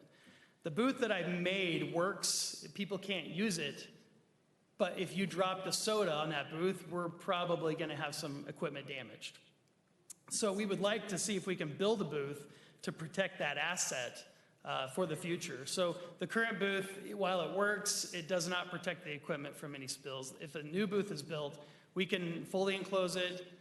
We can have access control systems, and it wasn't even, I think it came to like $22,000, but that's something that I would like to see if we can get put into the budget at some point. So next slide. And then a short throw projector. If you guys went to the Wizard of Oz, you'll notice the back projections. They spend a lot of time with volunteer hours getting those graphics put in, and that's a lot. And they're great graphics, wonderful graphics, but you can't see them. And the reason you can't see them is because that projector is just not strong enough. So buying a new projector, hanging it permanently, can really fix that problem. Next slide. We would like to add more storage shelves into that storage room that's downstairs. We filled it up between the Christmas supplies and between the other groups. We're full. It would be nice to add that whole back section with the same type of shelves that go up high so that we can get rid of anything in the middle of the floor, allowing a better space or workspace for the groups. Next one. And we would like to start adding in some more spots. We realized after the shows this last year, we did 2 shows. We are inadequate with some of the lighting. We've been sharing some, which is great, but right now, if we were to lose any of those, they would be SOL. I mean, it's hard. When you've programmed a show and you miss a light, it's not like you can just replace it. We don't have any extras. So it would be nice to have some there that maybe are even used for extras or can be used to adequately light some of their shows. Next one. And then as far as a future roadmap, the 2025-26, like I said, we have the Towns Days, Friday Fun Nights that we'll be helping with. We have, as far as the jazz band, we're going to try to get them coming in to do more concerts. Arts Council has their productions. We have a dance group. One of our board members is interested in starting some dance type of productions, just doing dance only. And then we would like to start planning more outdoor plaza events to try to utilize that space. Next, I think that's it. That's all I got. Well, thanks, Scott. There you go. We'll see if we have any questions by members of the council while you're here. Yeah. Right? And some of those numbers you threw up are timely because we're looking at the budget. That 12,500, council, this fiscal year ending June 30, it was 7,500. That 12.5 is my proposal. Now, you all obviously have the final say in that, but that's where that number comes from. And then some of these wish list items that he's referred to, that booth, that control booth is the most expensive. But we're looking at, if it was all included, it's in a $40,000 to $50,000 range. These are one-time capital expenditures. We didn't put as much in the operating budget this current year because we had such a large investment that we put in for year one. And there's been significant investment, I know, by the city, by council, in rehabilitating the auditorium. For those that haven't been, go. It's fantastic. And the plaza, we received a good $1.2 million from the county, from the TRCC funding, and Councilmember McKay being on that board, the county is very, very grateful for that funding, but the city effectively matched that same amount. So there's been significant investment into this building here just behind us in the plaza, and we want the Arts Council to be successful, and you've got a lot between the jazz band and and you'll notice, council, the jazz band has a separate line item in the budget, so correct. That 12.5 does not include the funding that does go to the jazz band. I know that's been a question in the past. So, Scott, thank you. We do have a couple of comments or questions. Councilmember Broker, Haymond, and then McDougall. Go to that order. Well, first of all, Scott, I think it's very important that we acknowledge that you're a volunteer. I am. So all this work And you've done and all this information you've provided, you're doing it as a volunteer. So thank you very much. You're welcome. It's very appreciated. I was also at the Wizard of Oz, and thank goodness they don't put me in charge of those kinds of productions, because I just say it can't happen. It's not possible. It's amazing what you do. So thank you. Well, I want to just I don't mean to interject, but it's not me. I just want to give the credit where it's deserved. I'm just the mouthpiece, because in the past, I think the issue we've had is these arts organizations never presented to the council. And so in essence, it was kind of, you came to the shows, but you didn't understand exactly what was happening. And I plan to bridge that gap, and it's because of the council and the city that these can even happen. So I'm appreciative of you, as well as I'm appreciative of all the groups that are underneath this umbrella. So Thank you. Now, I do have a few pushbacks. One from your presentation regarding the jazz band. You're right, they've been very active throughout the entire build-out. But I don't see that as a negative. I see that as a positive, because really, wherever they go, you have people who enjoy music, who like music, and they have a positive impression of Riverton because of that jazz band. So even though we can encourage them to spend time here, the fact that they're out and about in our larger community, I think is great. Second of all, regarding purchasing additional equipment, I would like to know more about your structure. Do you just determine what to buy, or do you have a committee that you send this through? How does that occur? my budget, I'll come up with a preliminary budget, and then it has to be approved by the board. So I came up with the preliminary budget, and then the board every year, last year we ended up going through the budget and approving it, and that's what we ended up using the money for. And how does that board, I'm lost on how that board is structured, because it's not the Arts Council, the one that put on the Wizard of Oz. Right. It's a different board. Correct. So we have all the groups, the jazz band, the Arts Council, anybody who's under this umbrella gets a voting seat on the board. So their presidents or chairs or one of their representatives sits on our board. And we have 5 other people who are not part of those groups who are also on the board. So as a collective organization between them and us, we're able to take what the city is going to offer and vote on it to share those assets that the city is ultimately purchasing and that we're putting inside of the building. And my job is to become the mouthpiece and the more the liaison between the city and these groups when we're starting to do things inside the building as a whole. Otherwise, you get one group who just has all the say, which has been a problem, and the other groups who don't feel like they can use what's in that building. And then my last question is rentals that came up on your list, and I don't quite understand that. Is that rental of the Sandra Lloyd space, and that revenue goes back to the Arts Council? It doesn't go to Riverton City? So the rental, there's 2 sides to this. When somebody rents the community center, they pay the fee to the city. Now, if they want to use any of the technical aspects, they'll pay the community arts. And we will provide the techs, will spin up all the equipment. They can use the microphones, they can use the sound system. And last year, I mean, we did one show that was a week, and it was like $7,500 for the week. And so, and again, I don't take, I mean, obviously I don't take it, and we don't, the organization doesn't take all of it. Any volunteer that has helped with these other groups, if they have a certain number of hours, they're allowed to do rentals and make money. So we have a group of kids that are high school age that will come and run these events, and they get some money out of it after volunteering for some of the non-paid things. And that's kind of how we structured that side. It kind of gives them a little bit of a reward. Unfortunately, that's going to drop. I feel bad, but at the same time, this is really what the building is supposed to be used for community engagement. Okay, thank you. Thank you.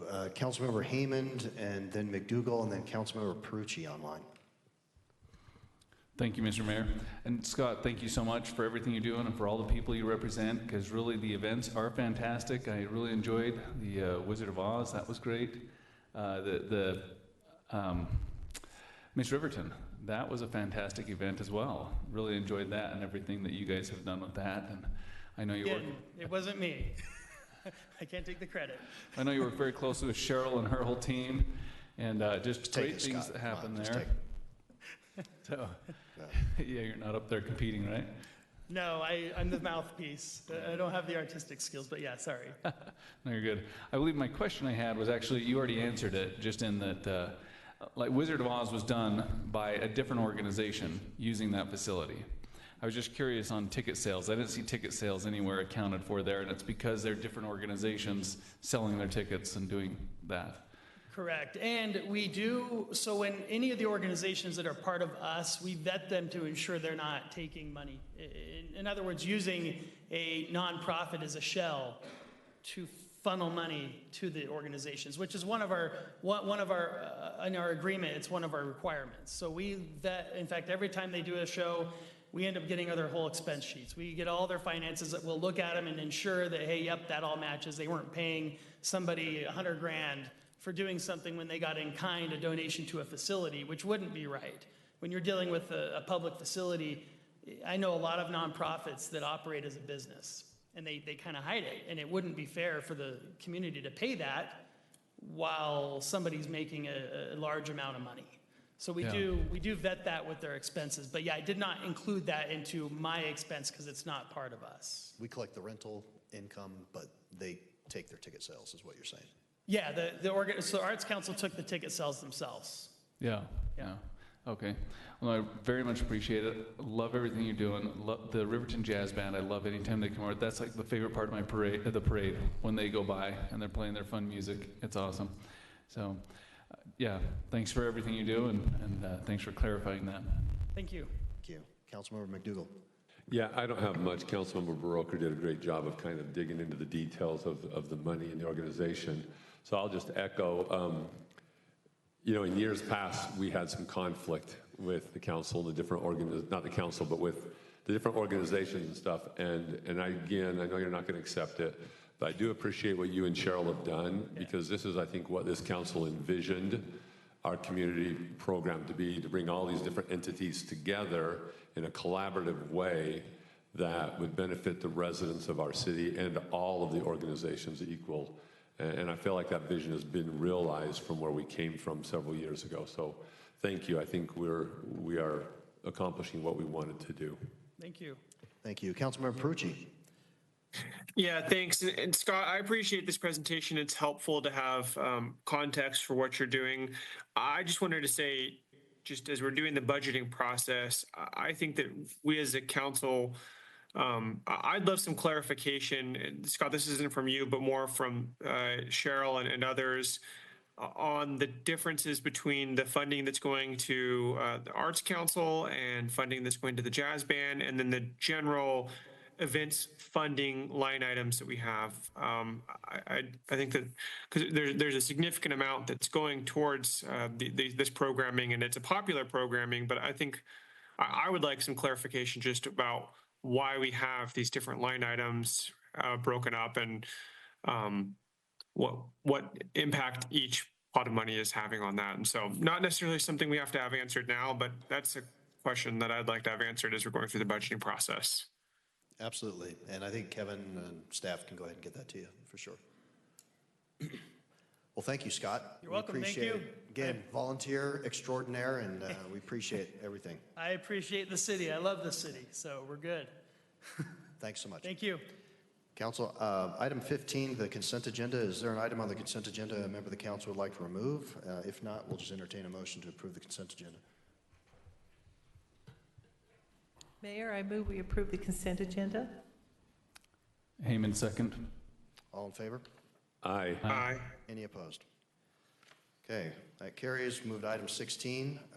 I've been notified that 16A is to be continued. There's some changes there that some members of the council want to make with respect to amending the commercial architectural standards.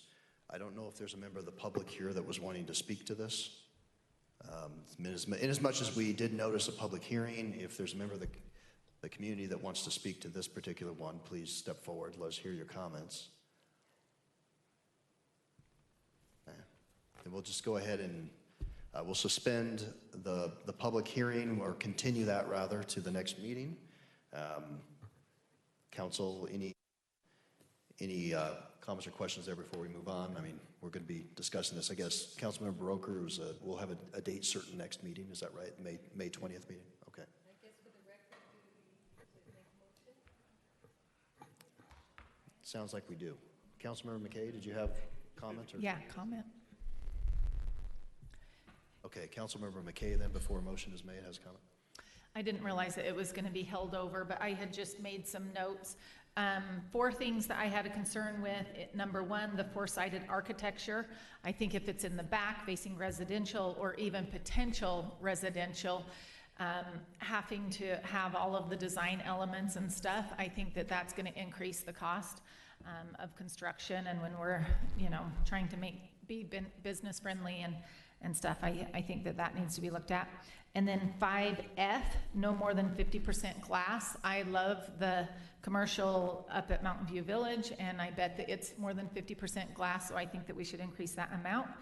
5D, no more than 50%, or it's currently no more than 75% of one material. I think sometimes they have white stone and it can look really nice, and so I think that we should consider changing that number. And then under number 8, the mechanical equipment, I think that if it's in the back, maybe it doesn't need to be shielded. And I know that, we said, we would be flexible if it was in the back and just up against a fence like a new commercial that I looked at recently. But I think that sometimes our ordinance needs to say that, because otherwise people will look at it and plan it in their budget, and it will also increase the cost. So those are the 4 things that I was hoping that staff would consider changing. Thank you. Thank you. Councilmember, have you shared those with staff? Is that something I guess we can put in the red line version? We'll address those when it comes before you on the 20th. We've at least share them in the red line version, like just as a commentary, and then in your presentation on the 20th, Jason, you can, okay. Thank you. Great. Anything else, council? Comments, questions, then we'll entertain a motion that's there before you to continue this. Councilmember Broker. Thank you. And Councilmember McKay, I apologize. We just pulled that from the agenda just minutes before because of some architectural changes Councilmember Heyman and I would like to make regarding the Civic Center. So I move the City Council continue ordinance number 25-12, amending the city's commercial architectural standards to the May 20th City Council meeting. McDougall, second. All right, any discussion of that motion? Jamie, perhaps we'll call a roll call vote on this one. Councilmember Perucci? Yes. McDougall? Yes. McKay? Yes. Broker? Yes. Haymond? Yes. All right, thank you. Motion carries. We'll carry that or continue it to the May 20th meeting. 16B, this has been continued from our last meeting as well. This is for temporary commercial uses, effectively allowing temporary commercial uses on residential property or property zoned residential that's along major arterials. Is that right, Jason? So correct. If you want to, I don't know if there's much more to say from what we had last time, and then we can open up the public hearing. But yeah, I will address very quickly because this did come before you at a previous meeting. We've made a couple of changes based on feedback from that meeting, so I'll just jump right to that. The draft amendment allows temporary commercial uses on vacant, undeveloped residential properties. It does limit those residential properties to those that have direct access to a major road, and that's defined in our city code, includes roads like Redwood, 126th, that large area. One of the additions to the text from our previous discussion is that the draft that's before you tonight does limit access to major roadways unless otherwise prohibited. So I picked this for no other reason than it was just a vacant piece of property that helped illustrate this principle. So please don't read anything into the location. But with that major roadway running along the left of the screen, the draft would say access for a temporary commercial use would need to come off the major roadway. It couldn't use any side street. The exception is just to say unless there is some existing condition that prohibits that, so that we're not completely cutting off access. But that would ensure that it minimizes that traffic impact to the major roadways and keeps it off of any side streets.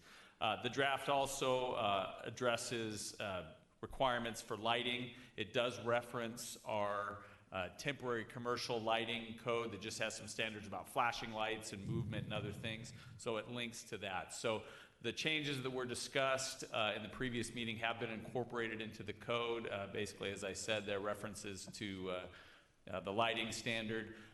One of the things, and I apologize, that is incorrect. Based on previous discussions, I'm so sorry, my cutting and pasting got away from me. A conditional use permit would not be required. I'm so sorry, the text on the screen says it would be. The draft that's in the ordinance itself, we struck that language based on feedback from the council because the conditional use would only establish those criteria that are already in the ordinance. So forgive me for that. But the copy in the ordinance is correct.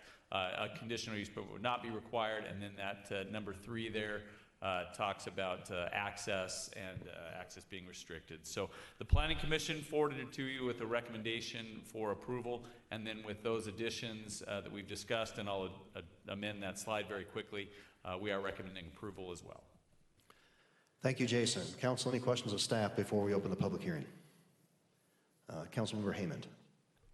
Yes, just 2 questions here real fast. First off, do we address anything here in the way of if somebody was going to use their property and their property butts up fairly close to an existing residential primary residence or whatever, right? Something that's currently used. Is there anything within the ordinance that would help protect that primary residence from, and maybe you just mentioned this and I just missed it completely, but you know, so that if I'm living there, my neighbor's doing something on his lot, what he's doing is not directly impacting me. That's the first question. Okay. Second question, does it have to be fully self-contained? So like we've got the primary roadway that has to access it. Do they need to like keep their parking within their system there? They can't park down the side road and so forth. That's the second question. Yeah, correct. So that partway down the paragraph, I'm going to pointer here, this language, the criteria that would be reviewed for these temporary commercial uses does include access and parking, and that would have to be self-contained, meaning it's kept on the property itself. So if they didn't have sufficient space for parking, or if parking was occurring after a permit was issued, that would be addressed. So that would have to be completely self-contained. And then I mentioned the lighting, especially, that tends to be one of the bigger impacts that we see from some of these. The reference to this lengthy code, that's the section that I mentioned that prohibits blinking, flashing, similar lighting within 100 feet of a residential property. And then also there's language that says, in general, it has to be directed downward and away from any adjacent residential property. So there is language specific to lighting, but also to expand that to any, as it's reviewed at a staff level, noise, dust, odors, access and parking, emergency services, things of that nature. So yes to both questions. Those would be addressed by the current code. Okay, good. And then one other question I have, unless someone else wants to address it, is this mentions like fireworks stands and things like that. And I had a discussion with some of the great neighbors here down the road that were talking about this ordinance coming in and how it might impact them. When it comes to the fireworks stand, one of them, he's an explosive expert, actually quite entertaining to talk to with his history in it.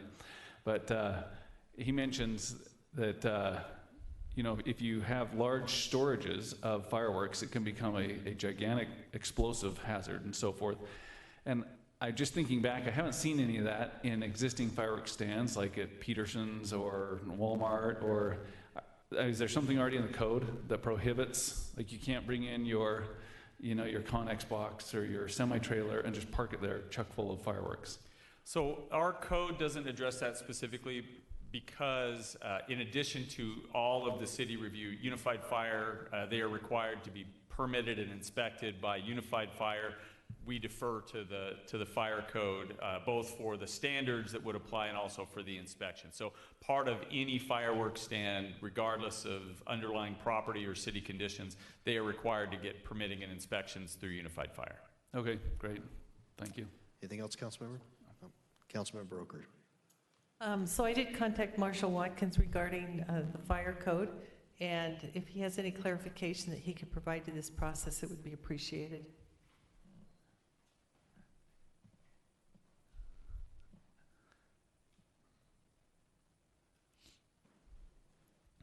By way of introduction, I'd just like to introduce myself as Unified Fire Authority's Fire Marshal, newly promoted as of last night. I was reviewing the code that is applicable in this scenario.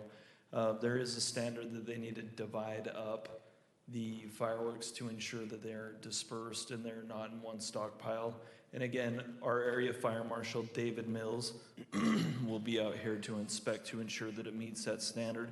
Again, it's governed by the International Fire Code, and it's very particular in how this is stored and laid out.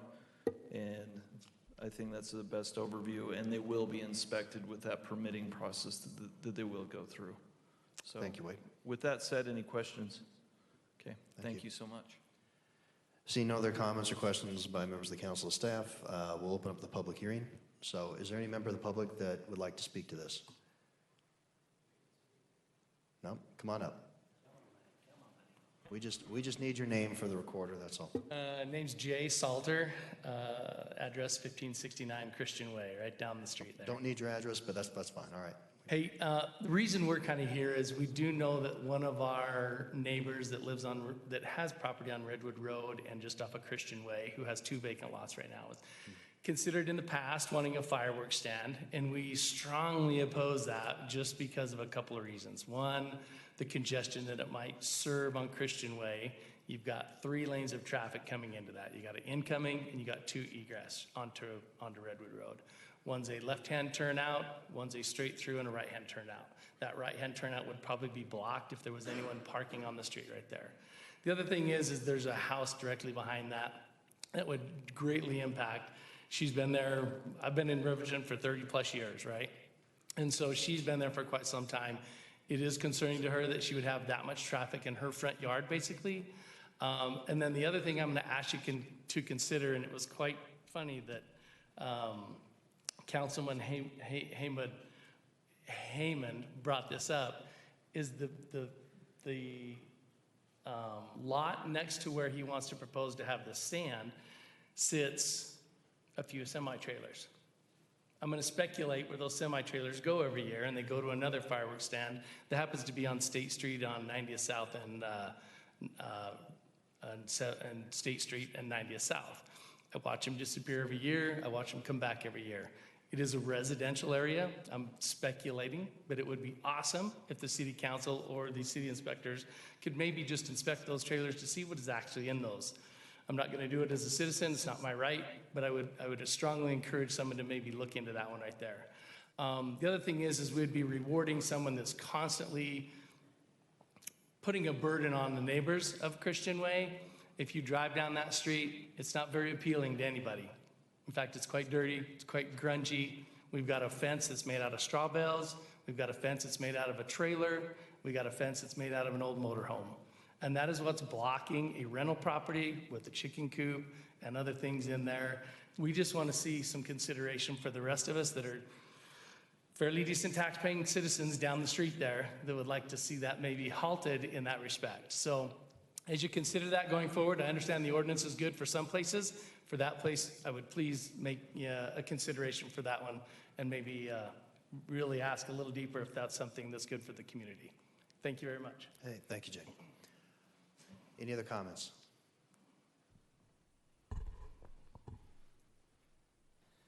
Gary Exeter, also live on Christian Way.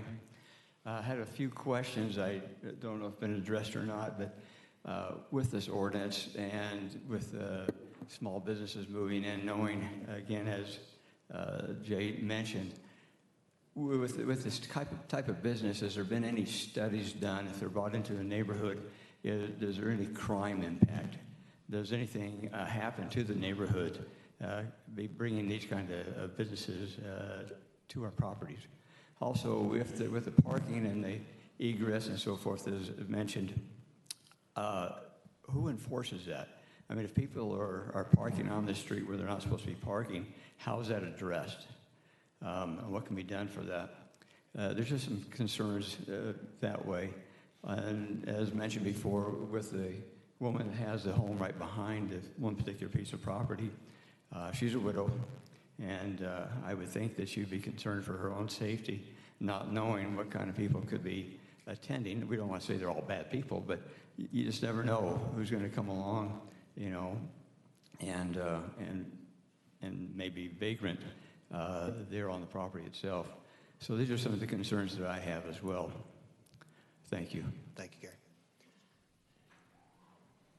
Any other member of the public like to speak to this proposed amendment change for temporary commercial use? Yes, my name's Todd Wortman. I live right behind, on Kristen Way. I've had some experiences working with this fellow on his tree lot about, probably 10 years ago. And there are some shady characters, for lack of a better term, that have frequented that place. And that place being the one on Sandy, State Street and 90th South. One thing that I think this ordinance may encourage is for him to not even develop that property and just continue to do the tree sales or the fireworks sales or pumpkin sales or whatever he's going to do year after year after year, which is exactly what he's done over there on State Street and 90th. So, like Gary said, I think we should consider certain areas that this can be taken, this can take place, and hopefully watch out for the rest of the citizens that will be, behind the scenes dealing with it. Thank you. Thank you, Todd. Anyone else? If not, we'll close the public hearing then, and we'll remand it back to the count. Oh, we got somebody else.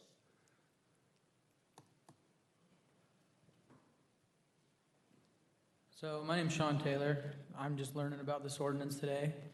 And personally, I look at these kind of things and I just think that everybody has private property rights. And just reading over some of the stipulations on here, that temporary commercial uses shall not create a nuisance or hazard and shall conform to requirements of this title.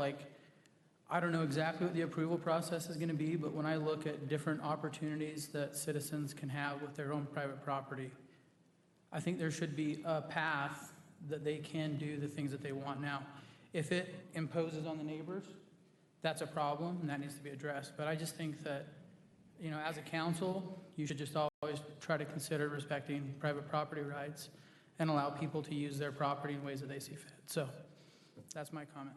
Thanks, Sean. All right. If no one else, then we'll now close the public hearing and we'll remand it back to the council. I think there have been some excellent comments made by members of the public, and that's really the challenge. Why this was brought forward is to try to balance that issue, err on the side of allowing folks to exercise their property rights to the extent that they can, on vacant properties that are along these major roads. I think there's been an attempt made to try to really tailor it so that the impact is mitigated, right, for surrounding neighbors. And Jason, I see you leaning in, so maybe you want to respond or make some comments. I will. Also, I just corrected the slide just so it's clear to the council public. There still is a permit that's required that is issued through the planning department as well as any permitting through Unified Fire. So there is still a permit if there are any violations, which would be typically addressed by our code enforcement officer, or if it's a parking violation illegally through our police department, those permits can be revoked or rescinded. The language that I corrected does say that permitting for the temporary commercial use on residential property is valid for a single 60-day period. Future uses have to receive a new permit. That's important because there are some situations with these types of temporary commercial uses on commercial property where the permit rolls over each year, like Peterson's doesn't get a new, unless they change. But for residential property, because of the potential impacts, staff certainly felt it was important that each permit be considered in context. So that's why the language there. But there still is a permit that can be revoked. I can't speak to levels of crime, but certainly we have very few that I am aware of as far as complaints or issues with this, especially as we see more of these uses in the city and a lot of the traffic and volume is dispersed a little bit more as opposed to just one or two Christmas lots. We have quite a few more. I'm not aware of any significant issues or problems from a crime level. That may be something that the chief could speak to. But yeah, as far as enforcement, we would always have a permit that can be revoked, or if there's ongoing problems, that would give us grounds to not issue future permits on a property. Thank you, Jason. And nor am I aware of any increase in crime particularly. I mean, I think we need to distinguish or maybe differentiate between this proposal here and just code enforcement issues generally. And if members of the public have legit, code enforcement things that they want to report because of actual infringements on our code enforcement, then those need to, that's actually governed by our police chief and has 2 or 3 dedicated, I think we've gone up to 3 animal control code enforcement officers throughout the city. So, Chief, you have anything you want to say? Yeah, we have the 3 code enforcement and animal control officers. And as far as crime, I don't have the stats to support that. We do have our patrol officers that cover this area. We're here to support the community. And if there is a parking problem, our law enforcement traffic officers will take the appropriate action as well. And I would just encourage everybody to go to our Riverton website to report certain things or to call the non-emergency dispatch number, and you'd have the immediate assistance from law enforcement at that time. Thank you, sir. And one other quick thing that I neglected to point out, a conditional use permit is not required, but there is language, and this is existing language. This applies to both residential and commercial properties. There is discretion to refer if there was a unique situation or a different type of use than what we do have the ability to refer a specific situation. I'm certainly not speaking to anything that's been brought up tonight to the Planning Commission as a conditional use. That's something we would do certainly in consultation with our city attorney. But if there were a very specific situation that warranted it, we do have the authority and the ability to refer that to the Planning Commission. All right, thank you. Council, this is back to you for any further discussion or any action here this evening. Councilmember McKay. Thank you, Mayor. I was just going to say in section 2 where it says valid for a 60-day period, I think that if they do fit within the ordinance and stuff, I would consider changing that to 90 days. And that is not just an amendment that we're making at this point. That is part of the broader language. So that's certainly part of what you could do in your motion, but that is the current limitation. So you could just include that as a condition in a motion. I was just thinking like a season, if they had it out during the summer or something like that. I tend to think more of a 60-day period. Okay. Any other discussion or any motion here tonight? Councilmember McDougall. Yeah, I just want to clarify, just to make sure we're all on the same page. What we're looking at tonight is approving an ordinance will cover the city-wide use of land. And I appreciate you residents coming tonight and expressing your concerns. I like the fact, as Jason pointed out, that we have a mechanism by which you can speak specifically about a unique property within the city when they go in on the permitting process. And that would certainly be something you would want to do. The other piece I'd like to add to some of your comments is, as Chief addressed, for many years we have not had a strong code enforcement in Riverton City. That's something that we've discussed as a council and just recently allocated the funds and the money. And I know Chief Taylor has been working very diligently in training those officers. And so we encourage residents, as we're growing up from an agricultural community to being a community that has to respect the rights of those who are already here and the investment we've made in our community, to report those issues. We've only really been up and running for about a year. And there are a lot of things in the past. I too have been here many, many years, and you're going, how does that happen?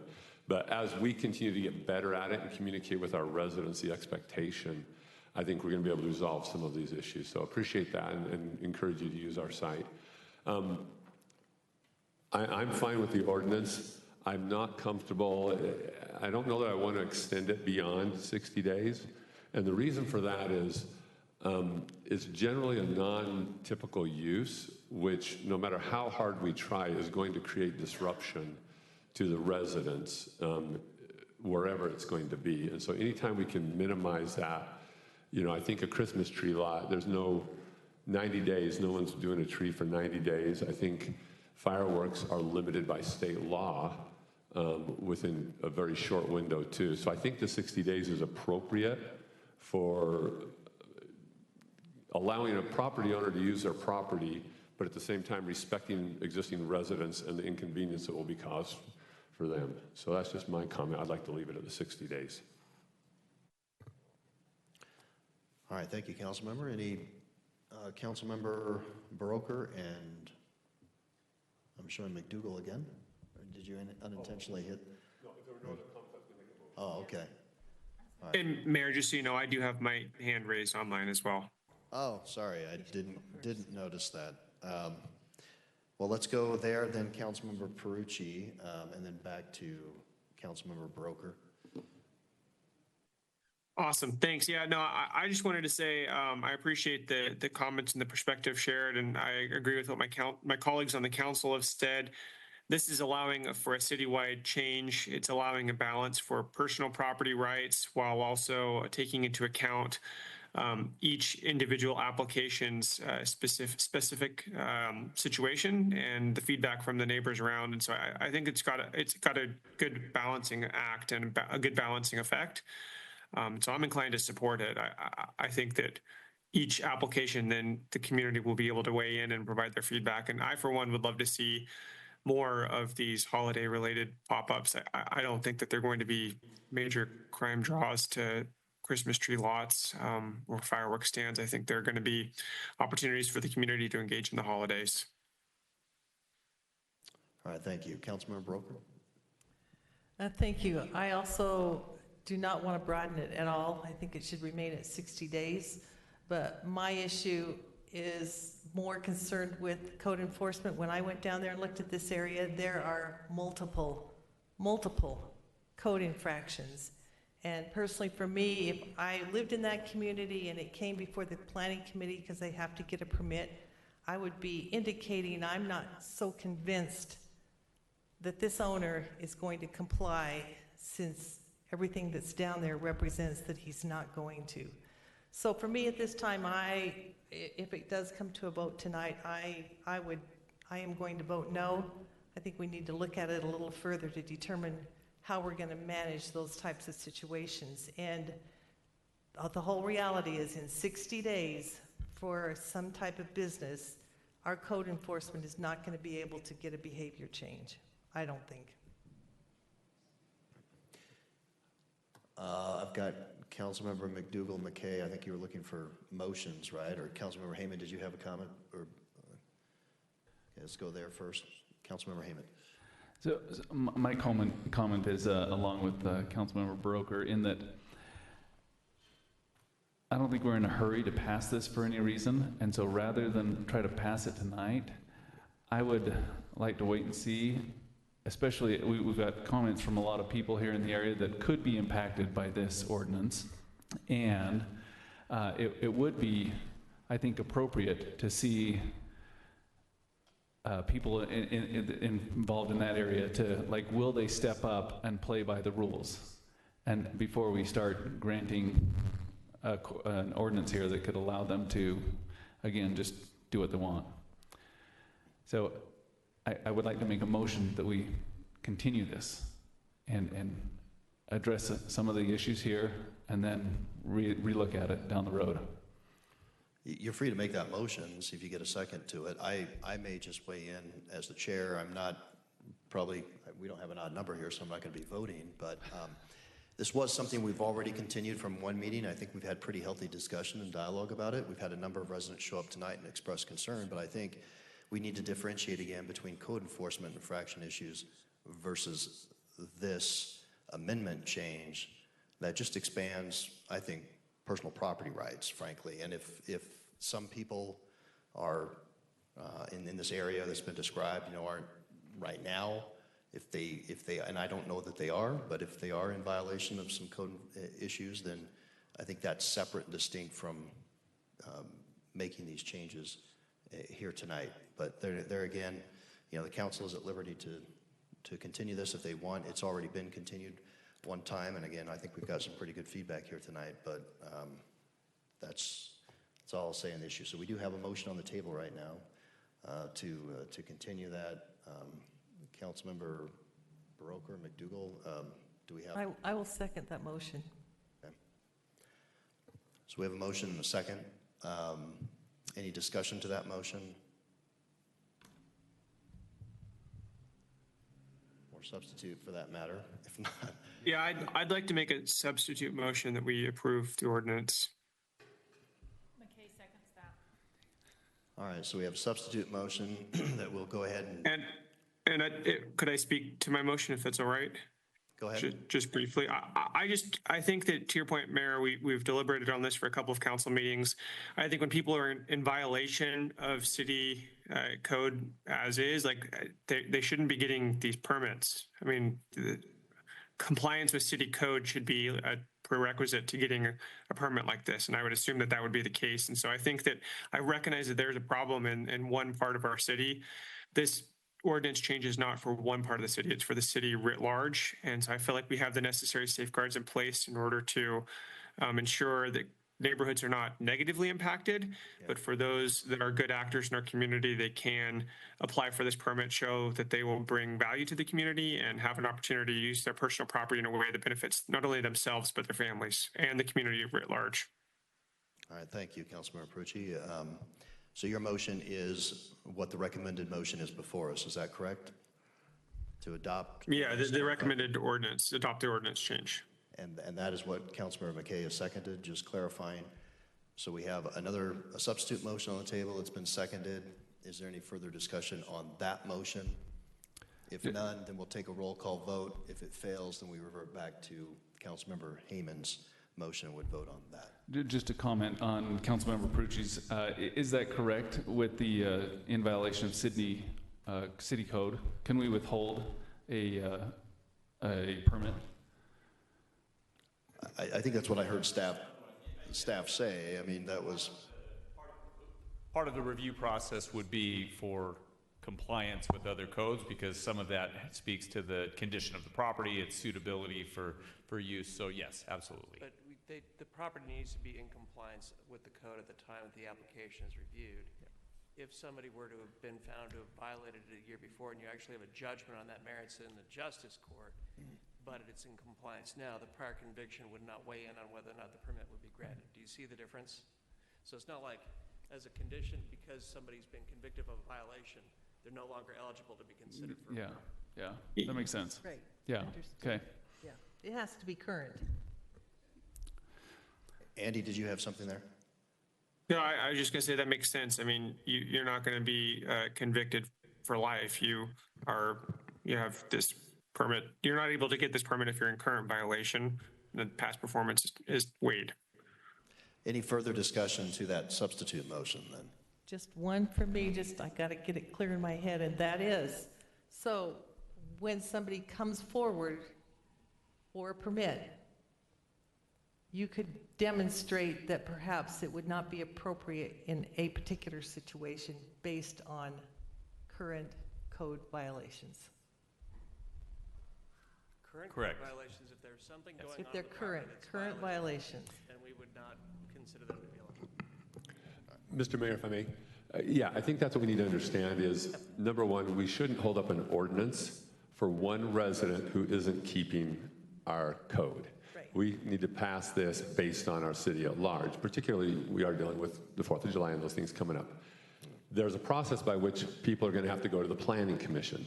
As part of that Planning Commission, I would hope residents, I would invite you to come and say, hey, look, the property currently is not in compliance with the Riverton City Code. Why would you give them a permit when they're not even in compliance now? And so we have a mechanism in place where that can be brought to the attention, and the Planning Commission can then say, hey, they're right. If you're already violating our code, why would we allow you an additional privilege to violate our code more? So I think we have a mechanism in place that we can meet the needs of the residents here in specific unique properties without holding up the issue for the Riverton residents at large. And my department very routinely coordinates closely with code enforcement. There's not a possibility that something could slip through the cracks or get missed. Certainly, if it were property that there was even questions, we would review that carefully with code enforcement. That's part of your process, and reviewing a permit application. All right. Any further discussion to that substitute motion? I don't see any. All right. So Jamie, let's take a roll call vote on that substitute motion. Councilmember McDougall? Yes. McKay? Yes. Haymond? In favor of property rights, yes. Perucci? Yes. Broker? No. All right. Thank you. That carries 4-1. So we will not move on to the first motion. Thanks again to the members of the public that came out and voiced your concerns. Very, very instructive. Thank you. We move to item 16C. This is the DAI development agreement, amending zoning from R3 to CR, commercial regional.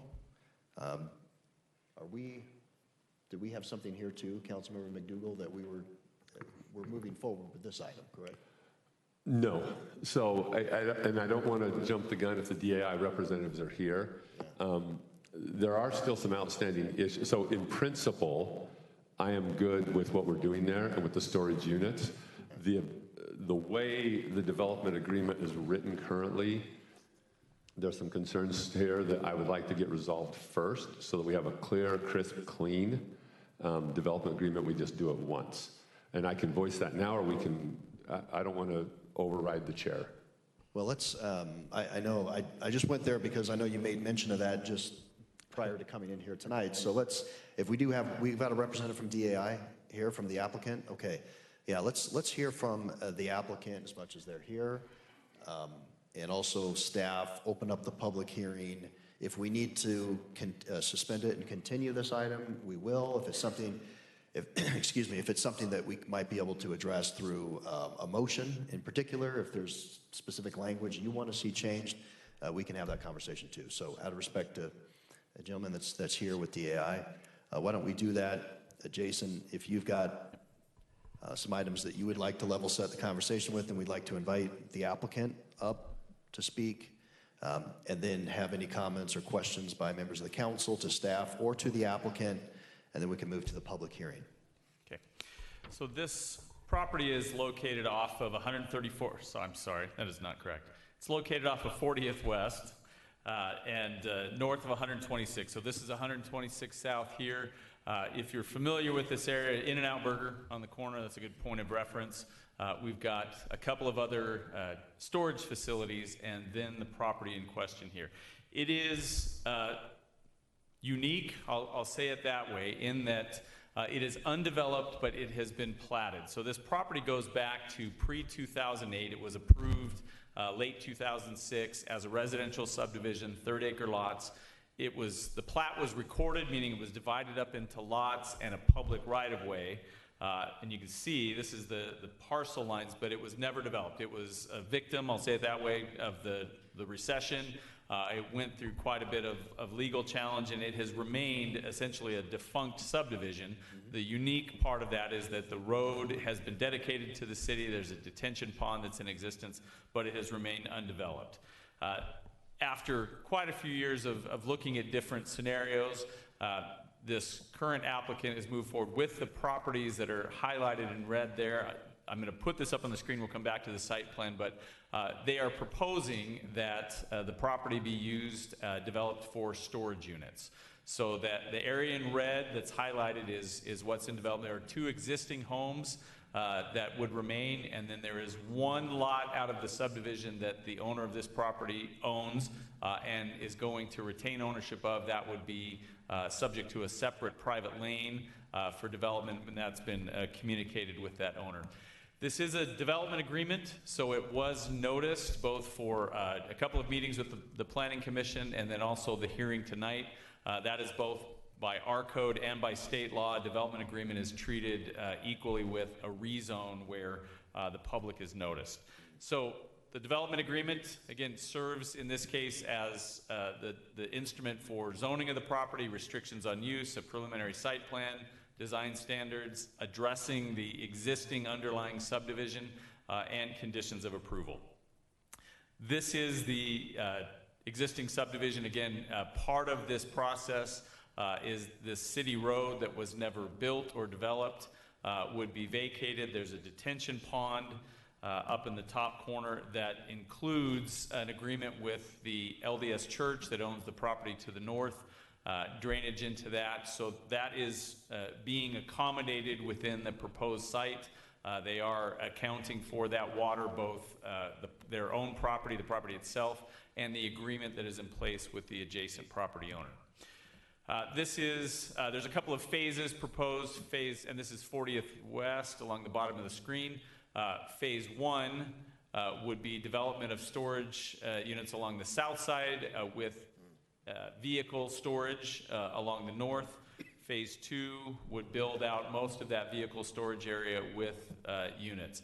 The development agreement does change the zoning of the property to commercial regional, but limits the use to storage facility with outdoor vehicle storage. Both of those uses are allowed in the CR zone, but the development agreement restricts the property only to those uses. So while commercial regional allows a very broad range of potential uses, under this development agreement, only a storage facility with outdoor vehicle storage would be allowed. If at any point in the future, for whatever reason, this didn't develop and the owner sought other uses, it would require an amendment to or a change to the development agreement returning back through the city process. So the only possible uses under this development agreement is a storage facility with outdoor vehicle storage, and outdoor vehicle storage is accessory to a main use, meaning they couldn't develop the entire property as a big RV parking lot. It could only be as part of a storage facility. Fencing along this, they are proposing, there's some existing fencing along the church building and then along the existing storage facility to the south.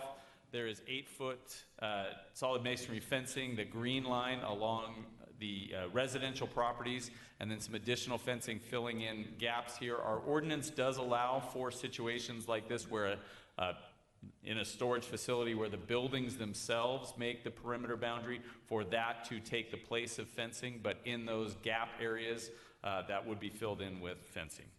Again, the development agreement also serves as essentially a preliminary site plan, establishing some of the basic parameters of the site, but when I say preliminary, it does put those into place as the approved plan. So this is some of the architectural renderings for the site.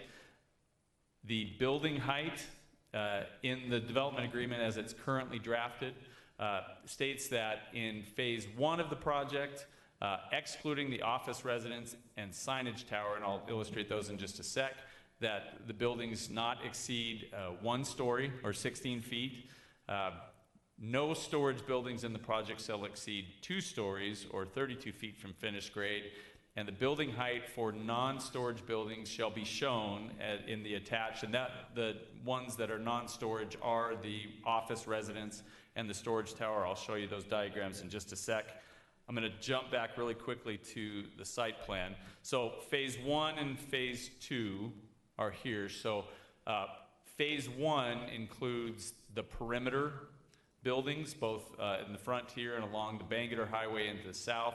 All of the buildings in phase 1 are limited by the development agreement to single story. Phase 2, the buildings are these here. Under the current language in the development agreement, they could be extended to 2-story, but that would just be for phase 2. So building height, these are the non-storage buildings. So again, this is the office residence, and I'll jump to the storage sign tower in just a sec, but the heights are indicated in here. They would be limited to those heights, but that does include a 2nd story within that office resident. The architecture, I think, actually works well for the area. If you're familiar with 40th West, we start at 126 with in and out and some of the very commercial buildings there. This kind of makes a nice transition. This would be the end of commercial development along 40th West. There's an LDS church meeting house and then residences. The more residential architecture, the peaked roof, some of the building materials, I think makes for a very nice transition.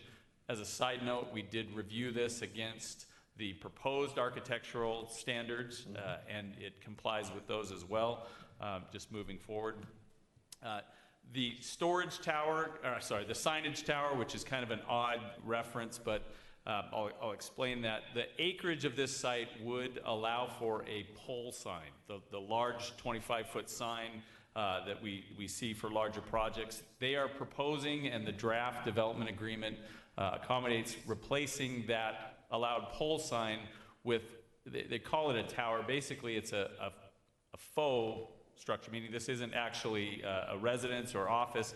This is just a structure that sits on top of storage facilities to provide some additional signage space. So that would sit on the Bangerter Highway where it's highlighted.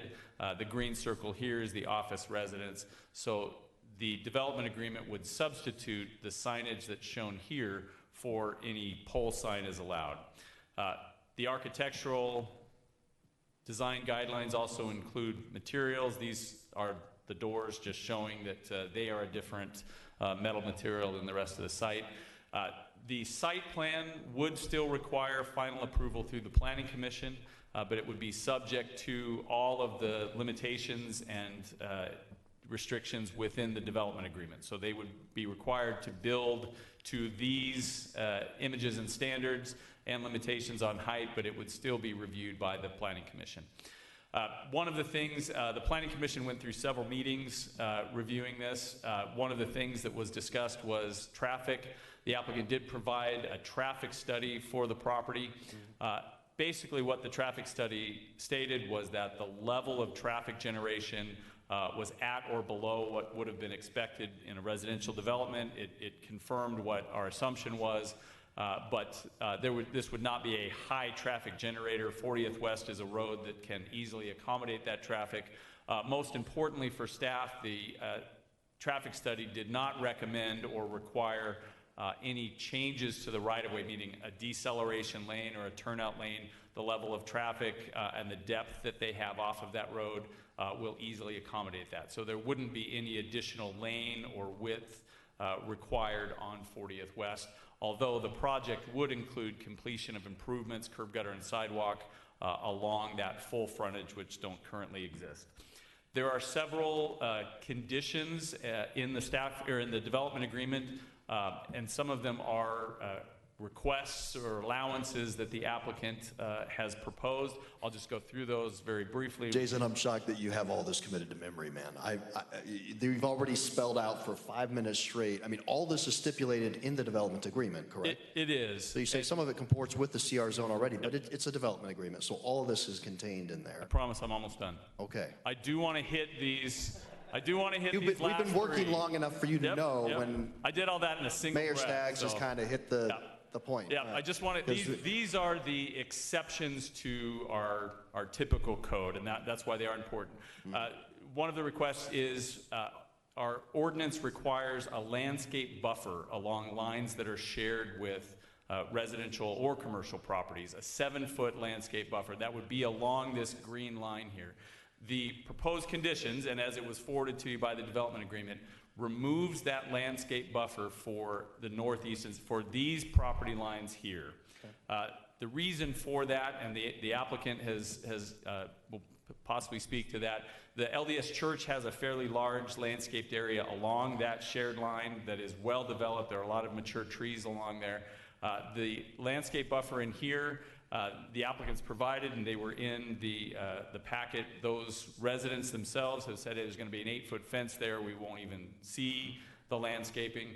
So the development agreement, as it's written, removes the requirement for a landscape buffer along those lines. Okay. It also, there's a 40-foot setback for any buildings in a commercial zone from existing residential. That's very substantial. It's obviously meant to protect residential properties from kind of incursion from large buildings. Given some of the constraints of the site, they have requested a reduction for these 2 buildings.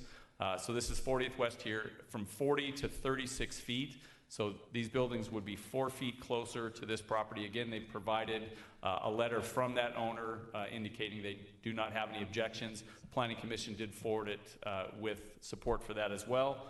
I'm going to guess because there too, that building height is not substantial. Correct. I mean, They're single story. The setback is to give, so it's not going to hit the 32 feet there. It's probably the 18 feet. Okay. And then the signage itself, our sign code doesn't allow or account for this type of signage. So the development agreement, as I mentioned, does substitute that. So if in addition to concerns elsewhere, those are 3 exceptions to the code that are in the ordinance. If there are changes to those specifically, we can call them out. I just wanted to make sure that specifically was addressed and clear to the council. Again, Planning Commission did forward it with a recommendation for approval, just so we're clear on the record. The condition, the Commission's motion included a condition that allowed building heights be further clarified in the agreement. We have done that based on the questions that the commission had. That's why their condition isn't shown in the motion. But the language that the commission specifically requested clarification to has been addressed. Thank you. You're So welcome. the three exceptions: Thank you for the landscape buffer on the north, the setback to 36 feet for those, and then the signage. Correct. All right. Applicant, do you have anything you want to add? Thank you very much. Joe Salisbury with DAI. It's been great working with your staff. Appreciate Jason and Tim and everybody for working with us. I think he covered it. I'm here to answer any questions, more particularly to Councilmember McDougall. I was unaware that there was any question, but I'm happy to address any Thank you. Yeah, let's just go there then. Councilmember McDougall. Yeah, and thank you very much. The concerns I have actually don't have any direct relevance to DAI. This has been a very interesting project. So what we would have preferred, obviously, all along was that third-acre lots would have approved back in 2008, but that's not where we're at today, and there are other extenuating circumstances. And so I feel, and I've spoken with the immediate residents involved in this project, and they feel, and I feel like this is a good solution for this project and for this land. So the only concerns actually have to do, so again, to communicate to my council members, I think this is a good project. I like what they've done. The 2 stories is not any higher than what we would have had if we'd built 2-story homes. I like the signage on the back that looks affixed to a home versus a pole and a sign going up. I think aesthetically it looks a lot better. The only issues I have are generally 3. Because we're doing a development agreement, as Jason pointed out, we have a lot of exceptions we're doing. I don't see that there's really a need for us to do a zoning change if the development agreement just calls out that this is for a self-storage. Currently, the way it's written, we would do a zoning approval, but 15 years from now, this could revert back and it could be changed back to the commercial zoning. So someone could then remove the storage units. And so the current development agreement does have a 15-year timeline on it. So I would prefer that we just pull out a zoning change entirely and just approve the project as a storage unit, so that it will always be a storage unit beyond the 15-year time period. Can we pause there for a moment? You bet. I thought that's what I heard you say, that although the development agreement has kind of the weight of a zoning change, so it need to be noticed, but effectively all we're approving tonight is a development agreement. Is that right or no? The development agreement does say that the property shall be developed as shown here too, attached Exhibit A, which goes, and Jason's focused on the particulars of that. The development agreement also notes that the property would be rezoned to CR. Wow. And it may be that, as I think about it in the abstract, and correct me if I'm wrong, it may be that there might be some details found in the code that aren't covered in the development agreement. So if there's a question as to how something should be developed, you might default to that code.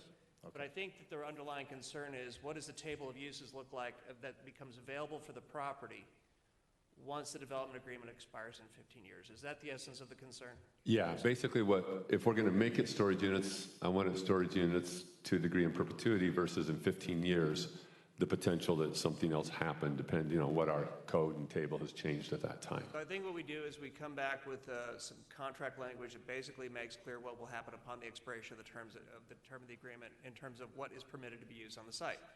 It could be treated as though it's a legal non-conforming use right, meaning the units are grandfathered, or it could be that it's still a CR zone, but the only available use for the property is for storage. Something like that, some particulars in that regard will be worked out. Perfect. And that's all I'm looking for is the continuance I'm asking for is not a change of what you're proposing. It's just to make sure that we get the correct language in, so we do this one time and you'll know it's done and can move.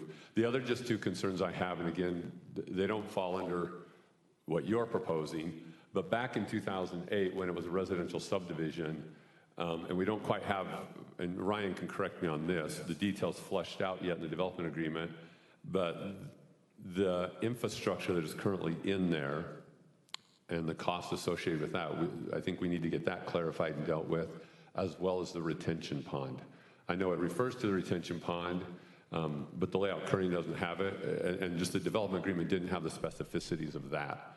And so what I'm just proposing is we table it, give Ryan a chance, a couple weeks to firm up that language, and then I think we're going to be good to go. I have no other issues with this. I think it looks good, and I think it will help alleviate some concerns residents have had about this piece. Yeah, and So- speaking with your constituents, some of the other uses that have been brought forward were 14 unit plus to the acre. Yeah. So the higher density thing. This seems to be a much better proposal than, I mean. Yeah, absolutely. If you can't have third acre lots, I mean, I thought this looks like a very. Exactly, and I appreciate you pointing that out, Mayor, because that was the issue is, you know, in 2008, we were thirds. We're now in 2024, and the discussion has been 14 units to the acre. It's been high density, which would add a much bigger load to our traffic count and to our school there that's already struggling with some capacity issues. And so I feel like this is a way to, and that's what my concern is, to lock up this property so we know what to expect and what will be there. So that's my feedback on it. I don't know that those are things that we can resolve quickly tonight. I think we need to let Ryan and DAI get together and fine tune that, and then we can get it taken care of next meeting. Okay, it may not be something that can just be done. Would it be But let me possible to get your make a reaction. motion subject to us getting that resolved within 14 days or 30 days or something like that? Because we are in accordance with what you're saying, very in agreement there.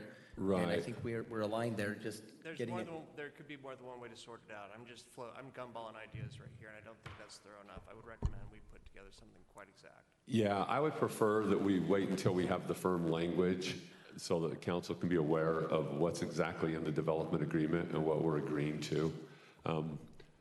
Again, this has nothing to do with you, but we've had developers in the past who have communicated they were going to do one thing, and then the end product that we got ended up being very different from what we as council thought was represented to us. And I think we're just trying to get to a point where we want everything clearly spelled out in development agreements before we vote on it. So again, it's not a reflection on you. I just prefer to have all the tight language in there so we have a clear expectation. Understood. Our goal is to make sure everybody's happy. So if there is a chance to have a vote and have it be subject to that, we'd love that. If you're uncomfortable with that, I guess we can table it for till the next meeting, but I'll leave that up to you. Thanks, Joe. Yeah, I wanted to gauge your reaction to that, so I appreciate you proffering up your opinion, because I think what you proposed is something we might be able to do, but it sounds like staff and council, their level of comfort would be get the language first, come back. Our next meeting is May 20th, right? 2 weeks from tonight. I don't know if we could meet that, but I don't see any reason why we could Yeah, and not. really quickly, just and despite how long I spoke, I was a little too quick and jumped over the detention pond. We can easily make that, Mayor. I just want to make sure it's clear we haven't disregarded or kind of kicked that down the road there. It's actually going underground, which is why you don't see it on the site plan. So we can easily get language clarifying that into the agreement by that next meeting. Thank you. Anything else for me? I don't know, council, anything else of the applicant? Councilmember McKay. Thank you. I appreciate you being here and also the residents. I just feel like if our city attorney said that he feels like he's confident that that's something that he could do, I kind of feel bad sometimes when we string out these approvals. I'm sure that they're wanting to break ground and get going on this while the weather's nice and putting in foundations and stuff like that. So I would be supportive, if they feel like they can have that written in. Well, right now, I can think of more than one way to skin this cat, and that's the problem that I'm having. It could be that we say that it'll be grandfathered. It could be that we say the table of commercial uses is limited to just one thing. And each one of these choices have to be thought through a little bit more carefully after consultation with Jason. And I don't want to put something in a contract that gets forwarded along and doesn't have a meeting with the minds of my council. So I would prefer to make sure that I'm on the same page with my council. That's my preference. Otherwise, we have a risk, and if you want me to take that risk, I'll take that risk. But there's going to be a risk of a miscommunication, a disconnect here, if it does not come back. Okay, sounds great. I'm fine to wait 2 weeks if you are. Thank you. Okay, thank you. Councilmember Broker, did you have a I just want to make sure you understand that when it does come before us, I will vote yes. Okay, So thank you for your commitment there. We'll be there. We just need to get some little clarification. I completely understand, and some developers give the rest of us a bad name, kind of pull a switcheroo. That's the last thing you'll see DAI do. We always follow through on what we say, and so I'd rather tighten that up and show you that we care and that we're going to firm that up before we get an approval. So if we can really work with staff to get that done in a couple weeks, I think that's okay. But we are anxious, to your point. So if we really can do that in 2 weeks, I think that's no problem. We can do that. All right, well, thank you. We'll, let me do Do I need this. to make a formal motion, Mayor? We Before do need to that- open the public hearing. Yeah, Oh, let sorry. me see if there's anybody here that wanted to speak to it. We can open it quickly and then just kind of continue the public hearing. Thanks, Joe. Is there anybody here that was wanting to speak to this proposed rezone? Or this master development agreement? Yeah, please.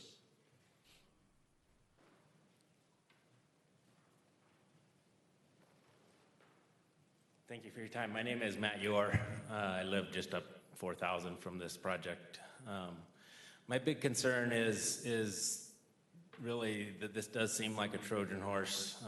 15 years is pretty short time. The big concern is what happens there after that, what happens across 4,000 West from there. At the planning and zoning meetings, the city engineer was referencing a 20-year-old traffic study that said what Bangor and 4,000 West could handle, and said it could handle more. But if you guys would go experience those intersections at the busy times of the day, it's not handling it right now. So whatever we add to that is going to make it worse. And he also stated that you know, the future traffic loads are kind of what we're seeing right now, because that is a detour situation. It is chaos. And 4,000 West, we have people using that center lane right in front of my house as a passing lane sometimes. They're at the current storage unit, they're going into the dirt to go around people that are trying to turn left into that storage unit.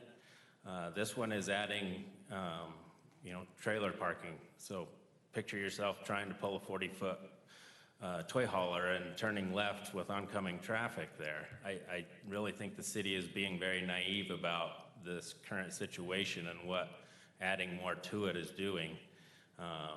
And I think that we can maybe take a step back from this grow mentality and start doing some planning instead of reacting. If we think 4,000 West is going to handle, you know, more commercial traffic and the high density residences across the street there that this is really pointing towards, because who wants to build across from a storage unit? I think we're going to have to rebuild that whole road to be able to handle more traffic. So what can we do as a city to make 4,000 West less of a commuter shortcut? That 20-year-old study didn't account for an app on my phone that is detouring me along 4,000 West to avoid the intersection chaos. It's putting commuter traffic through Swenson Farms neighborhood as just a 2-minute shortcut to get to Harriman right now.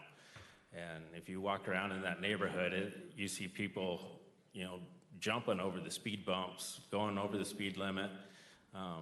So again, I'm not so much against this storage unit as just the big effects to the community. I think Swenson Farms at one time was the pride of this city, and 4,000 West now is a highway. And it really happened during the COVID years, during the first, when we repaved that road, and then the first bypass on Bangor at the In-N-Out. It was like somebody flips a switch and all of a sudden we have commuter traffic going down 4,000 West. So how do we get rid of that? Is there anything we can do to tie into this project? Add some stoplights, you know, to one, help people turn into this development, but also make it so it's not so friendly to people taking it as a shortcut. So I just think that we can do some planning and please consider the, you know, the quality of life and the peace in those existing neighborhoods rather than just power forward. So thank you, Matt. Thank you for your time. Thank you. Anyone else? All right. Well, we'll continue this. I'm just going to we'll continue the public hearing to May 20th as well, and then we'll look for a motion here. Councilmember McDougall, is that one you'd like to make? Yeah, I just move that the city council move ordinance number 25-1 to the next city council meeting, allowing the developer and city attorney to finalize terms in the development agreement. Broker seconds. Friendly amendment? I think it was 1-5, right? Yeah. Ordinance 25-15. Thank you. Accept that, and we have a second by Councilmember Baroker. Any discussion to that motion? Then Jamie, if you could conduct a vote. Councilmember Haymond, Yes. Baroker, Yes. McKay, Yes. McDougall, Yes. Prucci.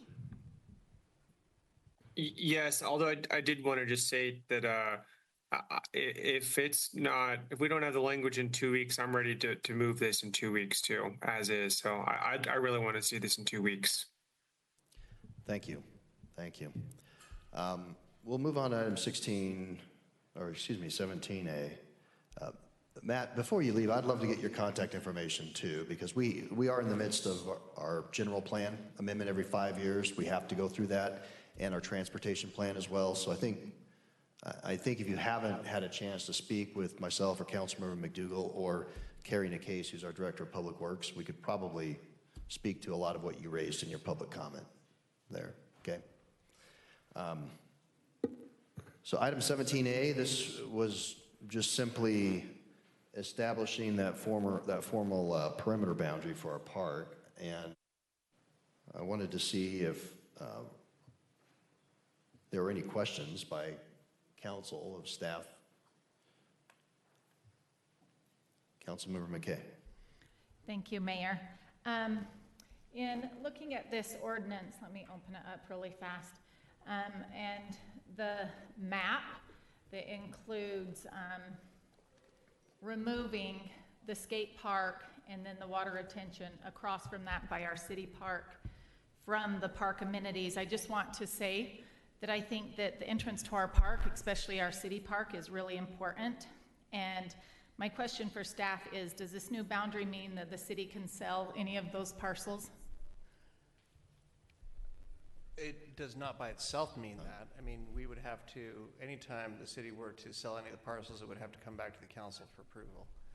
And, you know, when you say those parcels, I want to be more specific here. There are a couple of parcels along there that have been subdivided and are separate that could be transferred by deed in theory, but anything else, we'd probably be looking at having to do some sort of a plat record execution. We'd have to probably go into undertake the process to file and create a plat for approval. So there are many more steps than that.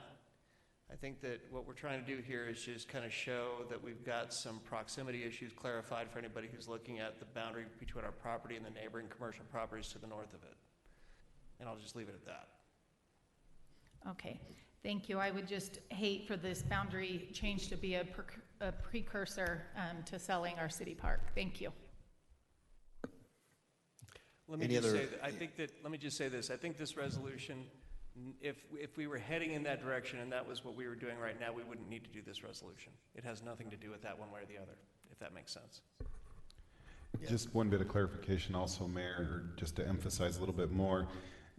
I don't know how long ago it was, but the City Council and then also the RDA Board established the 126 South Community Reinvestment Area or Redevelopment Area.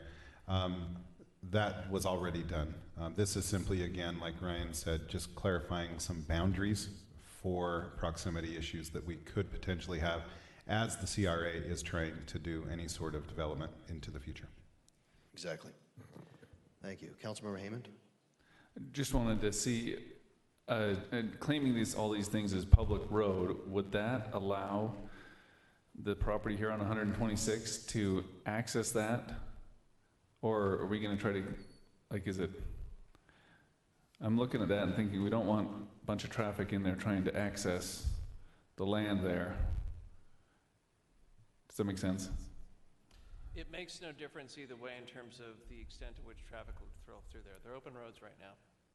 I mean, but it's basically, we're just making sure people understand these are for use by the public, which is the way they are, the way it always have been. City still retains discretion as to whether or not we need to shut them down for anything like a specific event, such as town days. They'll function the way they always have. And access to that property is something we control. Like you can have an egress unit or you can't. 100%. Okay.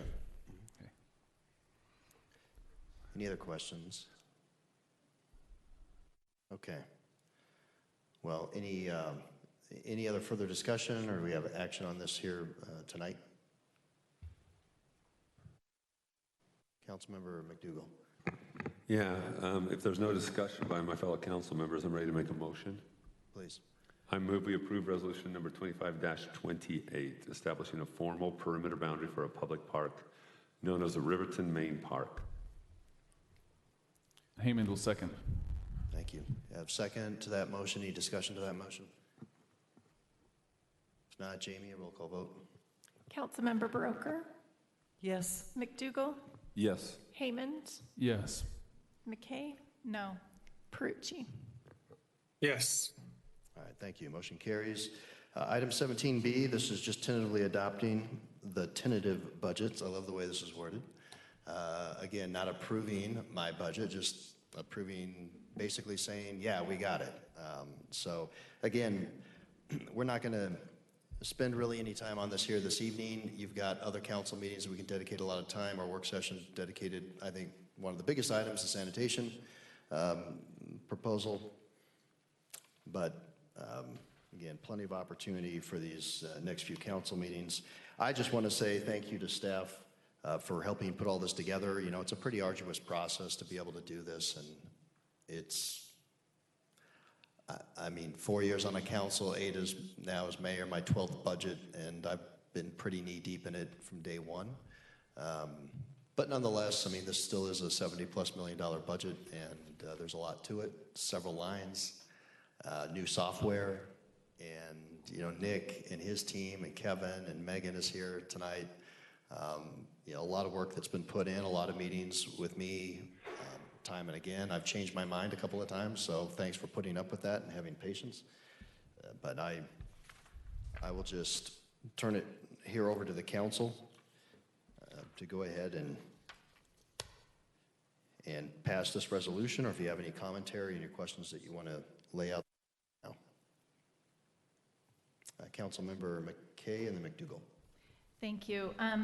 I would propose just a couple quick changes so that staff can start to work on it. I think that we should add back into the budget the Utah League of Cities and Towns membership. I did ask staff today if there was an increase, and they said it was about 5%.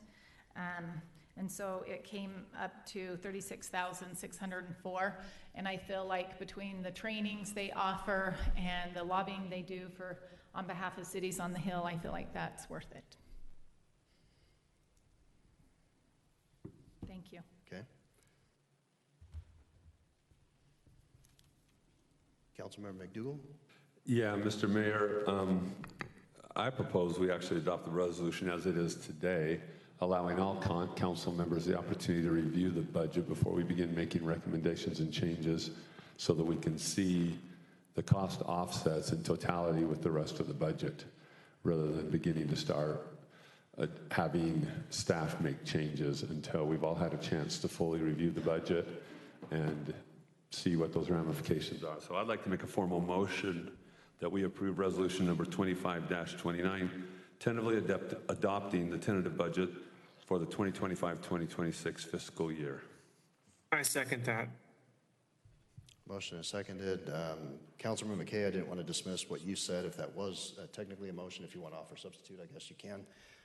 See if you get a second there. But either way, currently a motion on the floor has been seconded. So any discussion or any other?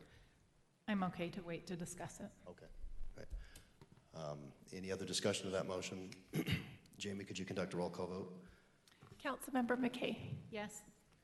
Haymond, Yes. Baroker, Yes. Perucci, Yes. McDougall. Yes. All right, thank you.